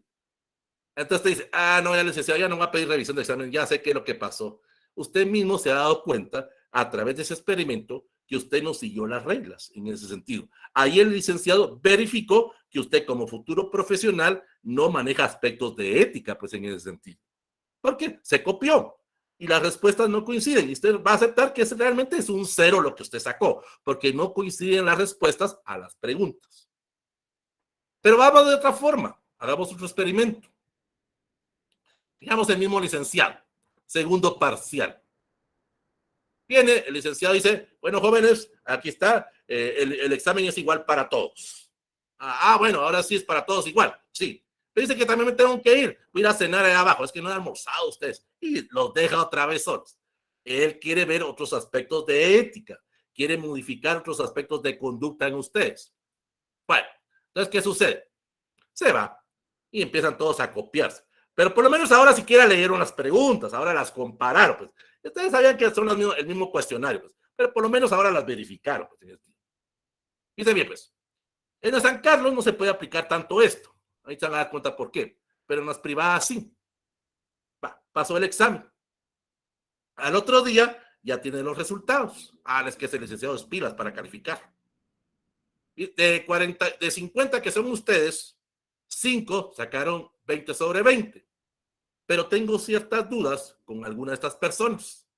Entonces voy a llamar aquí a alguna de las personas que sacaron una nota alta, por decirlo de alguna forma, porque tengo dudas. El licenciado o el catedrático, como decimos así en términos pedagógicos, conocemos a nuestra gente. Como ustedes nos conocen a nosotros como catedráticos, también nosotros los conocemos a ustedes como estudiantes. Entonces me causa cierta, o al licenciado le causó cierta duda las respuestas que dio tal persona. A ver, Juanita Pérez, por favor, pase al frente. Vamos a confrontar su examen escrito con un examen oral que le voy a pasar en este momento. Tiene que coincidir el examen oral que usted me va a hacer con el examen escrito. No me va a venir así a decir que de un día para otro se le olvidó todo, pues en ese sentido.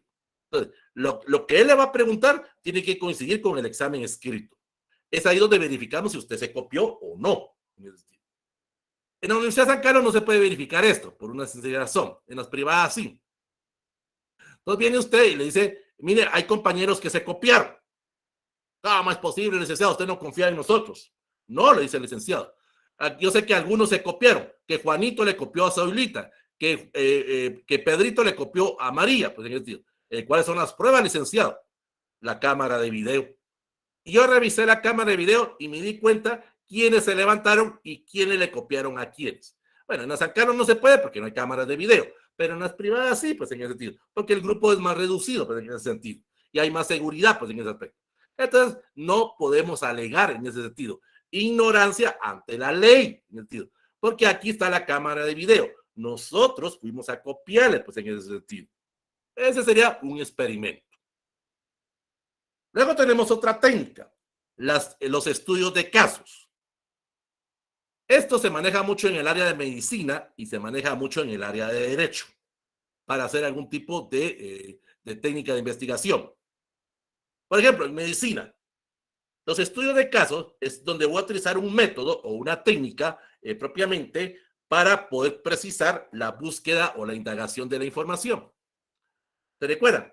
Cuando comenzamos la clase, yo les decía a ustedes que estoy investigando a las mujeres en estado de gestación de 25 a 35 años en el municipio de Cobán del departamento de Alta Verapaz en los años 2018 al 2022.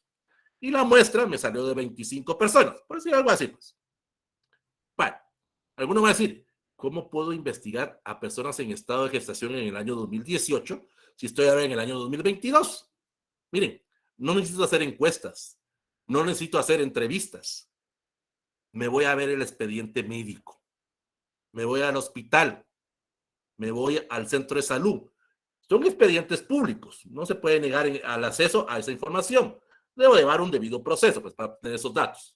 Entonces, reviso esos datos. Como no me interesa el nombre de la persona, sencillamente veo cuál fue el procedimiento médico o cómo se dio el proceso de estado de gestación de esas personas, de esas 25 personas. Ojo, esto es cuando hay datos oficiales. Recuerda que mencionábamos a través del Instituto Nacional de Estadística. Aquí los datos oficiales serían esos registros médicos en el hospital, ya sea privado o público o en los centros de salud. No puedo hacer estudios bajo suposiciones. Yo sabía que tal mujer estaba en estado de gestación, pero no hubo un registro un registro oficial, entonces no lo puedo tomar en cuenta. Eso es en el área de medicina. Ahora en el área de derecho, los estudios de casos es a través de una jurisprudencia. Es donde voy a medir o voy a confrontar o voy a palpar, por alguna forma, los resultados a través de una sentencia firme por parte de un juez o por parte de un jurado, en ese sentido. Yo puedo ir a revisar, en ese sentido, el expediente si soy parte dentro del juez, o soy parte, perdón, dentro del caso, en ese sentido. Ya sea parte pidiente o parte acusadora, pues en ese sentido. Ahora, si yo no soy una persona que tenga que ver dentro de ese caso, no lo puedo hacer, en ese sentido. Lo puedo hacer a posteriori, cuando ya hubo una sentencia. Pero antes, yo no le puedo ir a decir al juez, mire, señor juez, vengo a ver cómo usted hace su trabajo. Quiero ver si está llevando todo el debido proceso. ¿Qué va a hacer el juez o el oficial o el secretario? Es decir, ¿y usted quién es propiamente? ¿Por qué me viene a decir cómo tengo que hacer yo mi trabajo? Y sencillamente le van a negar la información y están en su derecho.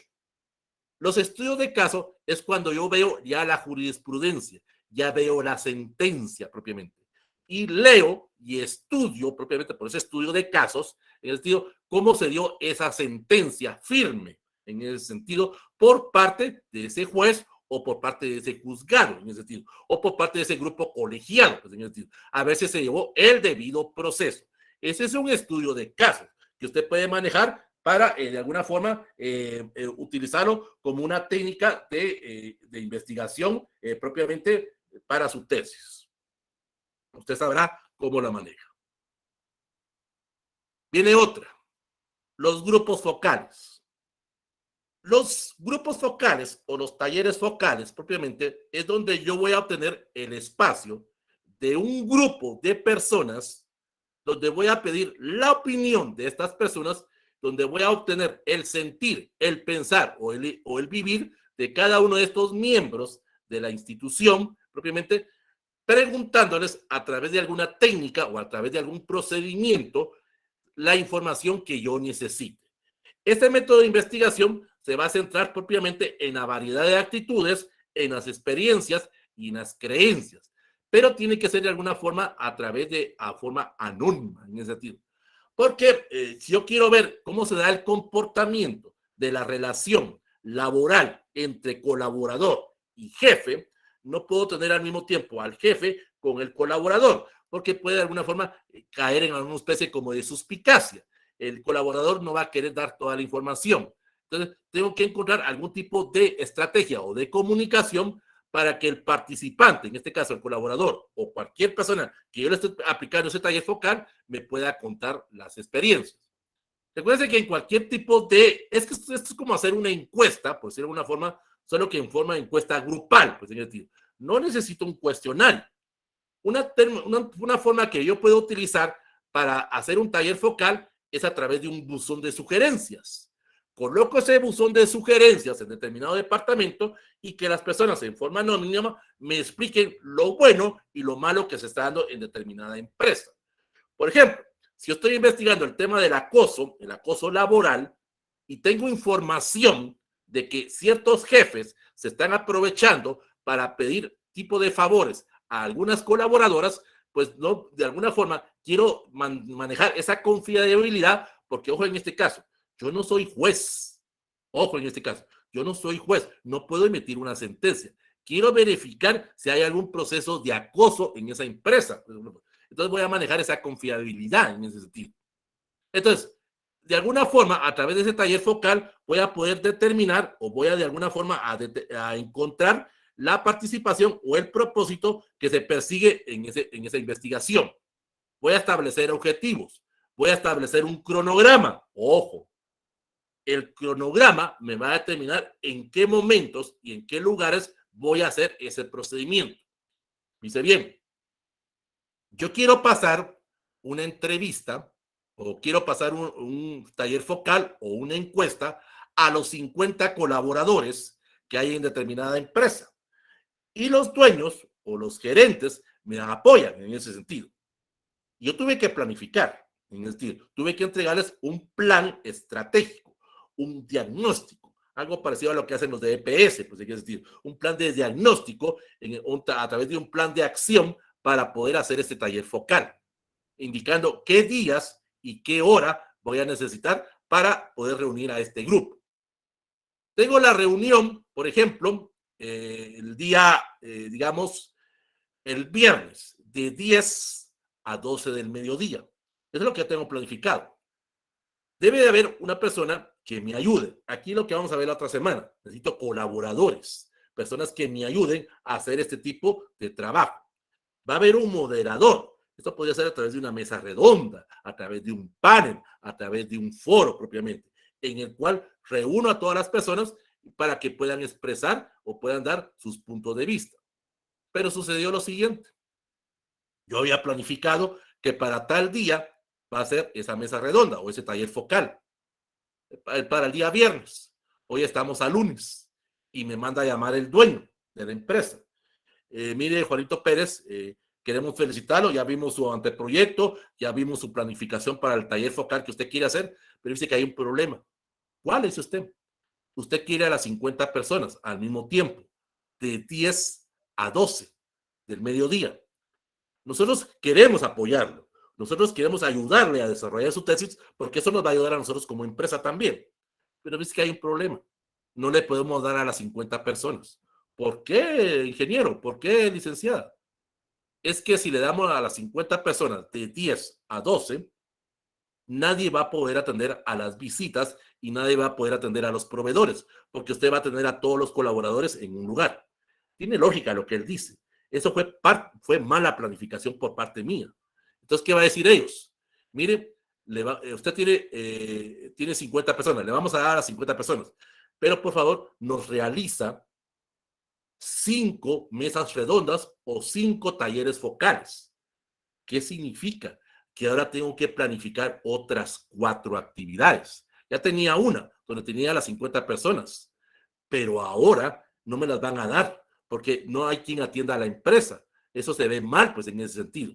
Entonces, me van a dar 5 grupos de a 10. Entonces, ¿qué tengo que hacer? 4 actividades distintas, de alguna forma, en el cual voy a tener ese espacio y voy a poder obtener la información más verídica. Es decir, requiere mayor trabajo, requiere tiempo. Por eso les vuelvo a decir, el trabajo de campo es organización, es planificación, pues, en ese sentido. Vamos con otra técnica, la técnica bibliográfica. Muy pocas personas lo hacen. Muy pocas personas hacen esto en la tesis. Y eso es una de las más sencillas de hacerla. Consiste en el cual voy a revisar material bibliográfico, material hemerográfico, libros, tesis, tesinas, artículos científicos, monografías, cualquier tipo de trabajo académico, y en el cual, a través de una ficha bibliográfica, ya sea una ficha de resumen, una ficha de paráfrasis, una ficha de comentario, una ficha de interpretación, voy a poder incluir las fuentes de selección de información y voy a poder proponer mi teoría. Eso es cuando yo no quiero hacer trabajo de campo. Puedo hacer ese tipo de técnicas. Y eso es válido, pues, en ese sentido. Y esto es más rápido de hacer en una tesis, en ese sentido. Pero ¿qué hace la mayoría? Encuestas o entrevistas. Cuando podemos utilizar una técnica bibliográfica, revisión de material, propiamente. Que nuestra investigación sea eminentemente bibliográfica. No nos complicamos la vida en ese sentido. Bueno, vamos ahora con los instrumentos. Los instrumentos, como dijimos, son herramientas en las cuales el investigador va a recopilar y va a obtener la información. ¿Qué instrumentos podemos manejar? Tenemos los siguientes. La ficha de observación. La ficha de observación es donde yo voy a tener un instrumento para poder, en base a mi objetivo específico, obtener esos indicadores, obtener esas variables. Solo apunto propiamente. Recuérdense, cuando estábamos viendo la observación directa o no directa, en ese sentido. Solo necesito hacer un pequeño bosquejo de cómo se está presentando el fenómeno. O a través de una cámara fotográfica o a través de una cámara de video, voy tomando o voy apuntando cómo se dio esa manifestación, cómo se dio ese protocolo por parte de las fuerzas de seguridad o el fenómeno que esté estudiando. Es una ficha propiamente, donde yo me voy indicando qué es lo que debo de apuntar.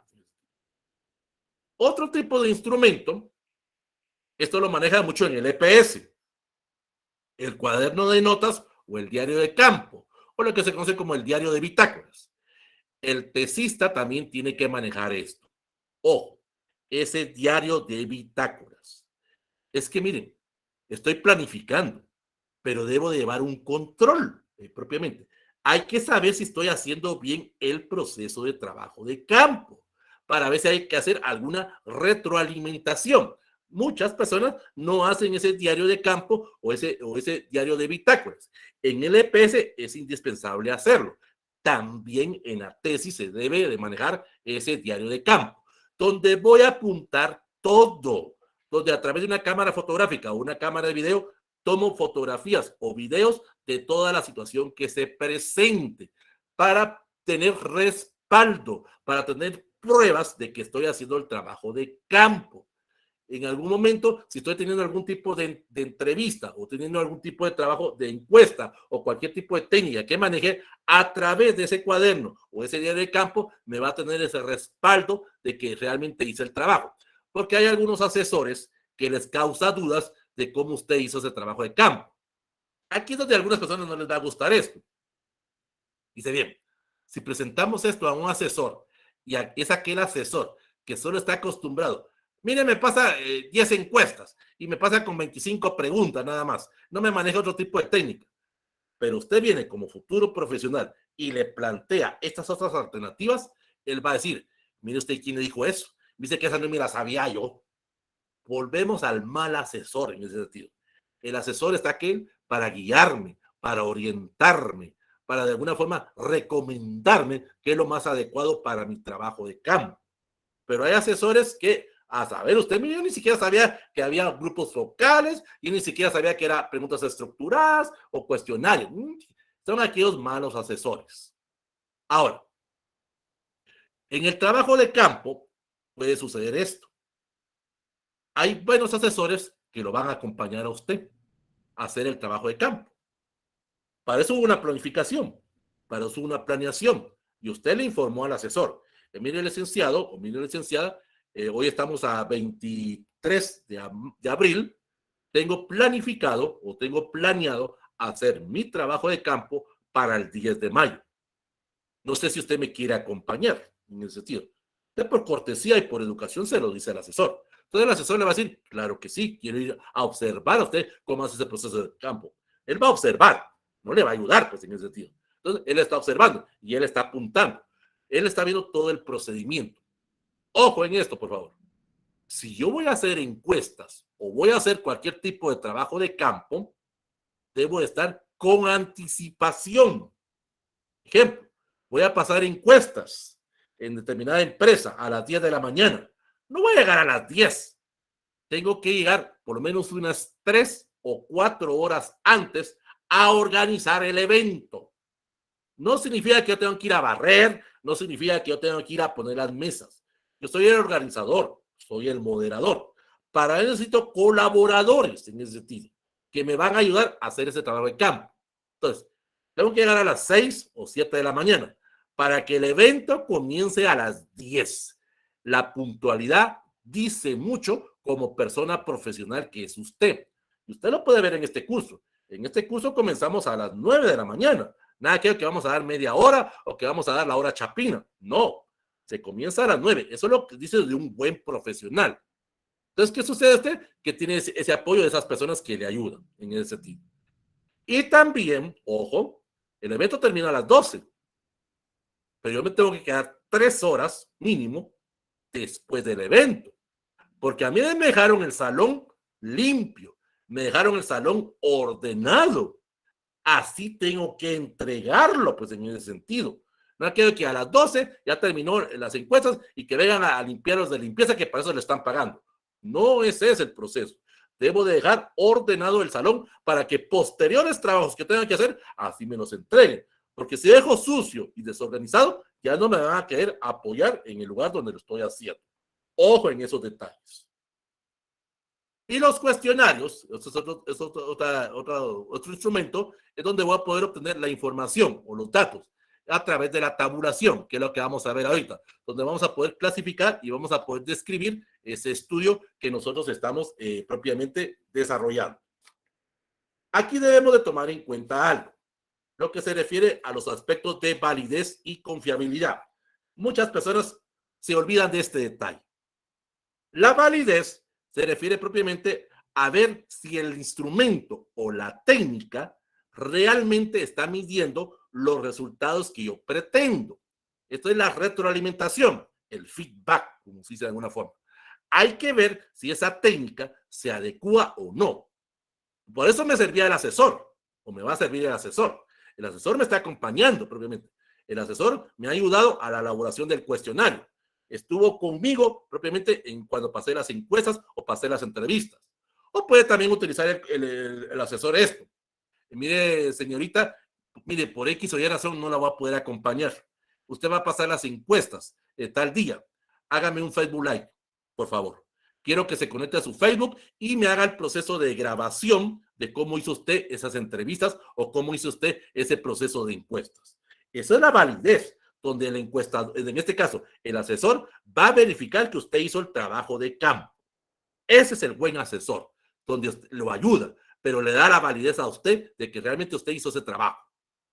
Y luego venimos con la confiabilidad. La confiabilidad es un instrumento donde vamos a ver los márgenes de errores que se pueden dar en la investigación. En una buena investigación se permite un margen del 3 al 5% de error. Ejemplo, voy a pasar 200 encuestas, digamos con la ansiedad de pasar 200 encuestas. Pues. Sucede que yo las paso, recojo las encuestas, pero solo me aparecen 190. 10 encuestas se desaparecieron. Entonces, ojo, ¿dónde están? Tengo que tener esa confiabilidad, tengo que ver ese margen de error. Son 10 encuestas, no me va a cuadrar en el proceso de tabulación. O puede ser al contrario.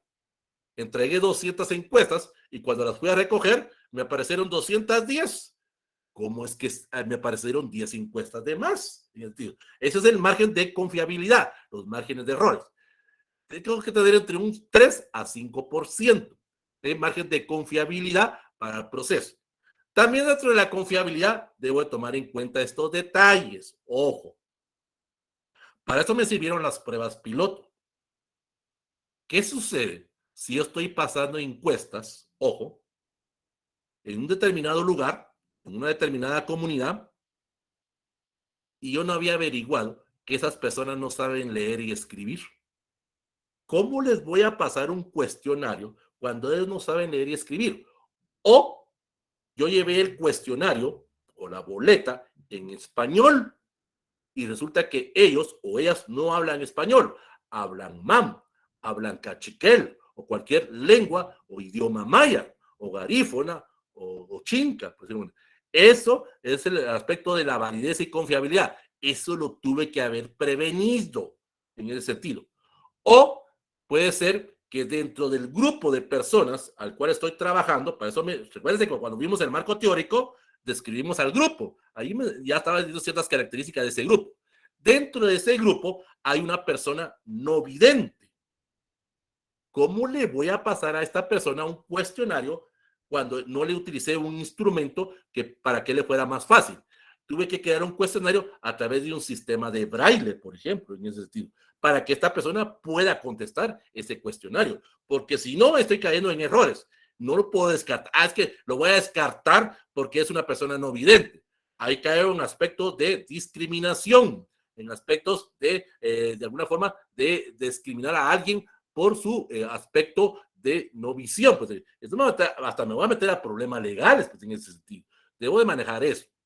Un ejemplo claro, usted lo puede ver en los procesos eleccionarios en Guatemala. En las mesas receptoras de votos, en la cantidad de mesas receptoras que hay en todo el país, cada mesa receptora tiene 600 boletas. De esas 600 boletas, 595 son boletas, entre comillas, perdón por lo que voy a decir ahorita, pero 595 boletas normales, por decirlo. Y hay 5 que están en sistema braille. Por si en algún momento llega alguna persona con algún tipo de discapacidad visual, en ese sentido. Esta persona tiene derecho a votar. No le puedo dar una boleta normal, por decirlo de alguna forma, porque no la va a poder leer. Entonces tengo que darle una en sistema braille. ¿Ves aquí donde algunas personas dicen, mire licenciado, disculpe, ¿y cómo manejamos la confiabilidad o la secretividad del voto? Porque esa persona llegó no vidente, le dieron una boleta en sistema braille. Cuando se hace el proceso de conteo de votos, pues va a aparecer una boleta braille y vamos a ver, fue tal persona que votó por tal candidato. Aquí se puede manejar aspectos de confiabilidad. ¿Cómo? Los de la Junta Receptora de Votos, recuerden que me quedan 4, está el secretario, el presidente, está el vocal y está el alguacil. Estos 4 van a utilizar las 4 boletas en sistema braille para poder emitir su voto, en ese sentido, para no perder el aspecto de secretividad del voto. Eso es un aspecto de confiabilidad que se debe manejar. Y eso usted debe tomarlo en cuenta al momento de hacer sus técnicas o instrumentos de trabajo. No se olvide de esos detalles. Luego tenemos el procedimiento de la interpretación. El procedimiento de la interpretación es la capacidad que vamos a tener nosotros propiamente para poder efectuar esos cálculos, esa tabulación de datos, en ese sentido. La tabulación de datos consiste en el procedimiento para poder presentar la graficación. Aquí tiene que ver mucho con el tipo de estudio y con el método de investigación que expliqué o detallamos anteriormente. No voy a poner la gráfica de pastel o la gráfica circular porque es la más bonita. La misma gráfica se va a adecuar al tipo de investigación. Consejo. La mayoría, imaginemos, vamos a pasar un cuestionario de 200 preguntas, de 200 encuestas. 200 preguntas, 200 encuestas. ¿Cuándo vamos a tabular esto? Pues? Y peor si nos ponemos a tabular barrita por barrita. Y peor si son preguntas de opciones múltiples. ¿Cuánto tiempo nos va a llevar? Es aquí donde a veces se nos alarga la presentación de la tabulación de datos y se nos alarga propiamente la interpretación o la presentación del informe final. Consejo, usemos la tecnología. A cada ítem, a cada pregunta, pongámosle un código IQ, por decirlo de una forma, o un código que nos permite por cada pregunta y por cada respuesta ponerle un código y a través de nuestro teléfono o a través de algún programa informático que la computadora o a través de un CADEX que nos tabule, pues. Tenemos ahí el teléfono, le colocamos ese código propiamente o ese procesamiento, pasamos al teléfono y el teléfono nos tabula. O hay programas informáticos que usted lo puede descargar o usted lo puede crear. Esto para los de ingeniería, por ejemplo, usted puede crear ese proceso de interpretación donde va a proceder ese proceso de tabulación de datos. Si usted lo quiere hacer ágil, pues es. Ahora, si usted lo quiere hacer manualmente, pues cosa ya de usted. Errores que se cometen a la hora de tabular o a la hora de presentar datos. Pongamos que nuestro cuestionario tiene 10 preguntas. Hay algunas personas que hacen de esta forma. Hacen solo una gráfica y en esa gráfica ponen las 10 preguntas. Eso está malo. Tiene que ser gráfica por pregunta propiamente, en el cual yo podré categorizar en base a mis indicadores, en base a mi muestra, las edades, los estados socioeconómicos, el género. Pero dentro de una gráfica sí puedo poner lo siguiente. Puedo poner 2 géneros, masculino y femenino. Eso sí lo puedo poner. Pero ya por edades se vuelve un poquito más complicado el proceso de interpretación. Se acostumbra a hacer gráfica por pregunta. Tips para la graficación. O sea, ¿cómo se debe de graficar?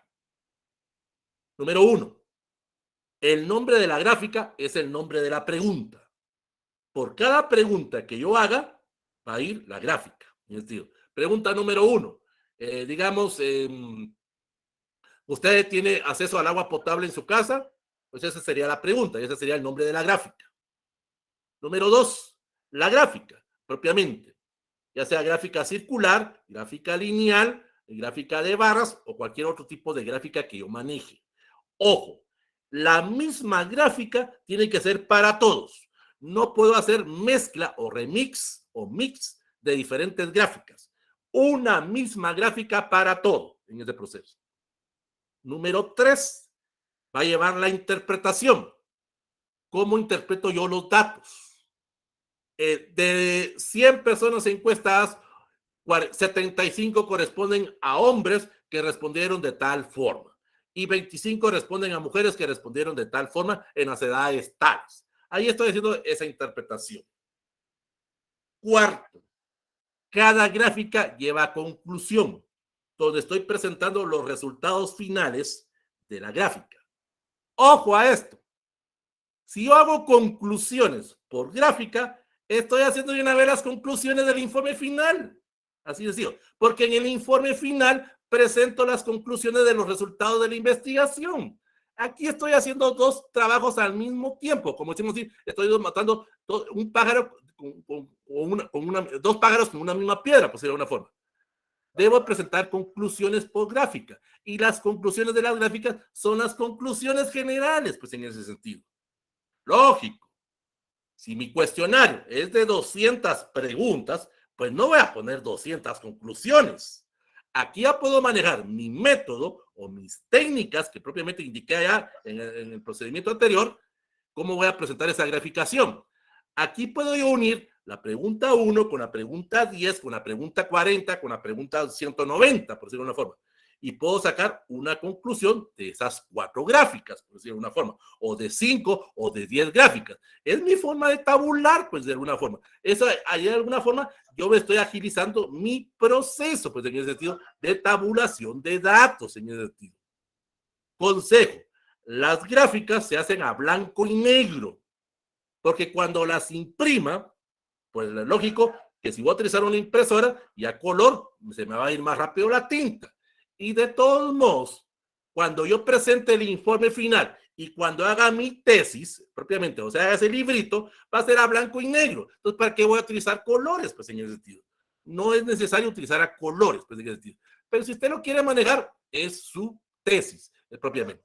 Entonces, esos son tips que usted debe de manejar para el proceso. Supuestamente, esto se los tuvieron que haber enseñado en algún curso de técnicas de investigación. No vamos a entrar a discutir si eso fue o no fue, pues en ese sentido. Pero para esto le sirvió este curso en este momento, o le sirvió este método que estamos viendo en ese sentido. Allá dependerá de usted si va a utilizar o no va a utilizar ese procedimiento que vimos en esta sesión del día de hoy. Vimos algunas técnicas, existen otras, las mesas redondas, los paneles, hay otras fórmulas de tabular propiamente. Dice bien, usted puede estar tabulando automáticamente. Por ejemplo, ahora a través del cuestionario de Google Forms. Pero ese es un problema muy difícil a la hora de presentar los datos. Porque de todos modos tengo que hacer interpretación. De todos modos tengo que hacer algún tipo de conclusión y de graficación en ese sentido. Actualícese, modernícese. Ojo en esto, por favor. Ojo en esto. Aquí tenemos, cuando hagamos ese procedimiento del marco metodológico, como consejo, tenemos que manejar muy bien el paquete de Office, ya sea Word, Excel, Access, OneNote o cualquier otro implemento dentro del Office. A esta altura, se los digo con todo respeto, usted tiene que manejar muy bien el Office, Excel, por ejemplo, a través de fórmulas. Ahí está el proceso de tabulación. Si usted quiere hacer a través del uso de la tecnología está para ayudarme en ese sentido. Entonces, no nos compliquemos la vida en ese sentido. Pero si usted quiere tabular manualmente con barritas, su tesis, imagínense, 200 encuestas, 200 preguntas. ¿Será que usted, de alguna forma, el 24 de diciembre va a estar tabulando a las 12 de la noche? ¿El 31 de diciembre usted va a estar tabulando? No, lo más seguro es que no. Se atrasa usted y eso lo vamos a ver la otra semana. Esos aspectos administrativos. Muchas personas se obvian los aspectos burocráticos y los aspectos administrativos para hacer su tesis. ¿Preguntas? ¿Dudas? ¿Algo que ustedes quieran decir? Cedo el uso de la voz para aclarar sus dudas que ustedes tengan al respecto. ¿Algo que ustedes quieran preguntar? Lic, buenos días. Sí, lo escucho. Una consulta, ¿cuánto es lo mínimo o cuánto es lo máximo para hacer un cuestionario? Ya sea de entrevista, encuesta o observación, ¿qué es la que más se usa Depende, como por tiempo? ejemplo, depende si en el cuestionario va a ser estructurado, semiestructurado, depende del tiempo de la persona que le vaya a dar. Lo que le decíamos, esta persona solo le puede dar 15 minutos. Entonces, unas 2, 3 preguntas. O esta persona le va a decir, mire, tenemos 1 hora, tenemos 2 horas para hacer la entrevista. Ahí usted va a poder agregar en base a esa planificación y en base propiamente a ese procedimiento, cuántos ítems le va a poner usted al cuestionario.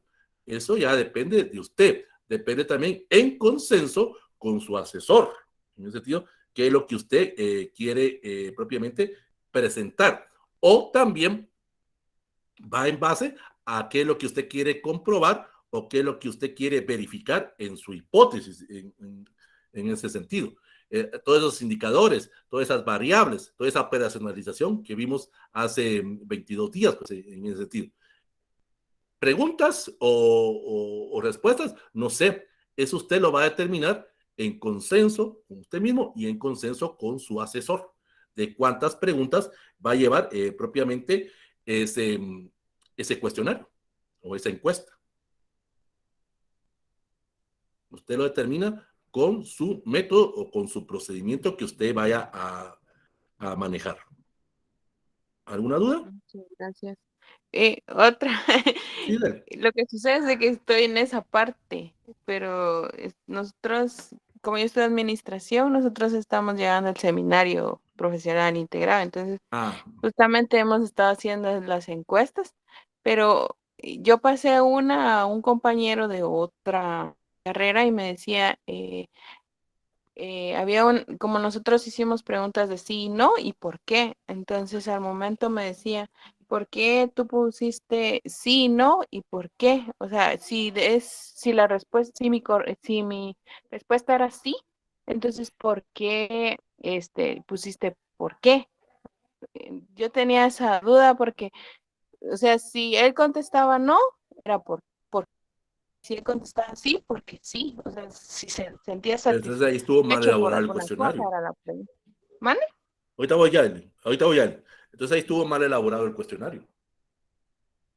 Sí, porque, o sea, el, ¿qué? El licenciado que nos asesora, pues dijo de que sí estaba bien, porque eh, decía que, digamos, si se sentía satisfecho por alguna cosa. Entonces él decía que sí y no, y el por qué, ¿verdad? Porque teníamos que nosotros decir por qué las personas decían que sí y por qué las personas decían que no. Entonces ahí Pero al los, momento de que yo pasé la encuesta a los compañeros, él, bueno, fue el único que me preguntó, ¿y por qué si yo respondo sí? ¿Por qué te tengo que dar un por qué? O sea, me causó esa duda, ¿verdad? ¿O será entonces, que él no entendió la pregunta? ¿el compañero del mismo seminario o la persona que No, está entre? no, de otra carrera. Ah, ya. Entonces ahí lo que usted pudo haber utilizado era mejor utilizar opciones múltiples. Poner usted posibles respuestas para que él fuera enmarcando en cuál se identificaba. Y así él no encontraba ese por qué. Porque ahí pudo él, de forma, ver como que fueran preguntas personales. Tal vez estuvo más redactada la pregunta. O tal vez como usted se la presentó a él, en ese sentido. Esto requiere propiamente, ojo en esto, por eso es que cuando vayan a hacer las entrevistas o las encuestas, hagan pruebas piloto antes. Verifiquen si no hay algún tipo de dudas o inconvenientes en el cuestionario. Pásenselo a un grupo pequeño. Si no hay ningún problema, entonces ya pásenlo definitivamente. Si no, pues ese es el proceso de retroalimentación, el feedback que mencionábamos. Aquí es donde estábamos viendo esa parte. Aquí este cuestionario puede que ha estado mal elaborado o la persona no interpretó bien la pregunta o usted elaboró mal la pregunta. Aquí hay varias variables pues, que han ocasionado ese problema. Bueno, Ya, muchas gracias. sí, Yailin. No, Lick, eso le iba a decir el consejo a la compañera que es necesario a veces realizar una prueba piloto. Sí, miren, jóvenes, es cierto, tienen que hacer pruebas pilotos. Es donde la gente a veces se molesta. Es que tanta pérdida de tiempo que hace usted. Bueno, si quiere hacer una buena tesis, pues en ese sentido, hagan pruebas piloto para verificar que su cuestionario está bien, pues que no hayan problemas, pues en ese sentido. Si no, los datos, lo que les decía Sandra, la confiabilidad y la validez de la investigación no me va a permitir realmente comprobar o rechazar mi hipótesis, porque esta persona no me pudo responder fehacientemente, le causó algún tipo de malestar o duda esas preguntas que yo estaba haciendo, pues en ese sentido. Bueno, también puede suceder que, ¿cuántas preguntas hizo Sandra? ¿Cuántas encuestas hicieron, Sandra? 25. Solo uno le dio problema. Sí, solo Bueno, entonces ahí puede, como 2 personas me bueno, dio entonces problema. ahí ya ha sido. Si hay varias personas que tienen el mismo problema, el cuestionario está mal en ese sentido. Esto puede ser una prueba piloto. Entonces, podemos a través modificar esas preguntas para cuando hagamos el trabajo final. Pero si solo fue uno, puede ser que esta persona haya interpretado mal.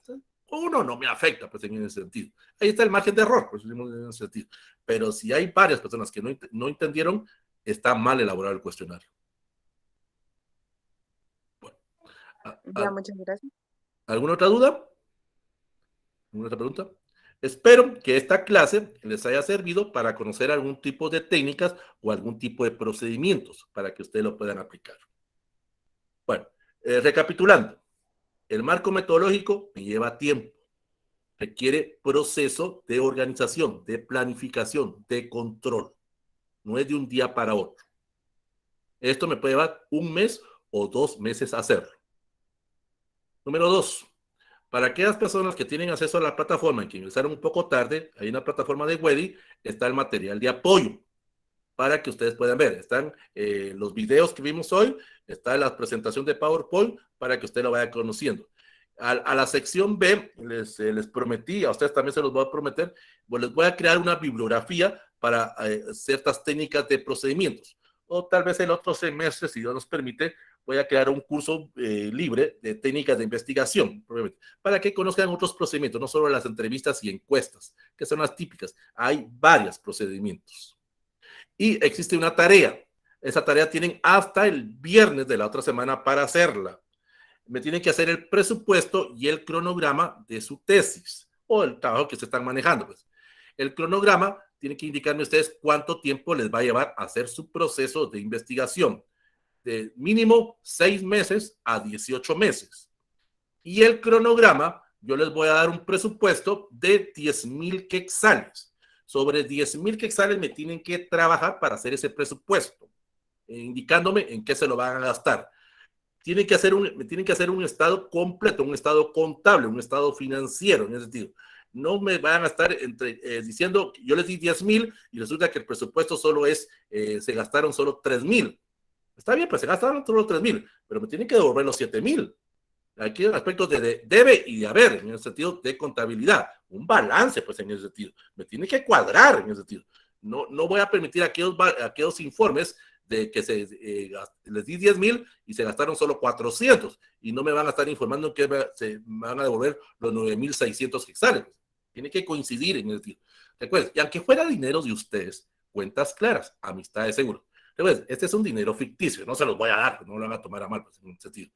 Vamos a ver cómo manejan ustedes un presupuesto, que es lo que vamos a ver la otra semana. La otra semana vamos a ver cómo se elabora un presupuesto, cómo se elabora un cronograma y vamos a ver el marco administrativo, propiamente que nos corresponde con la sesión número 7.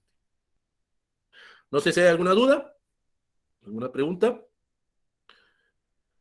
Si no, pues doy por finalizada la sesión del día de hoy. En este sentido, espero haber creado un pequeño punto de partida para sus trabajos. No hagan solo encuestas, no hagan solo entrevistas. Hay muchas técnicas en ese sentido. Entonces, en este momento, doy por finalizada la grabación y doy por finalizada la sesión del día de hoy y nos estamos viendo el próximo sábado. Vaya, Carol.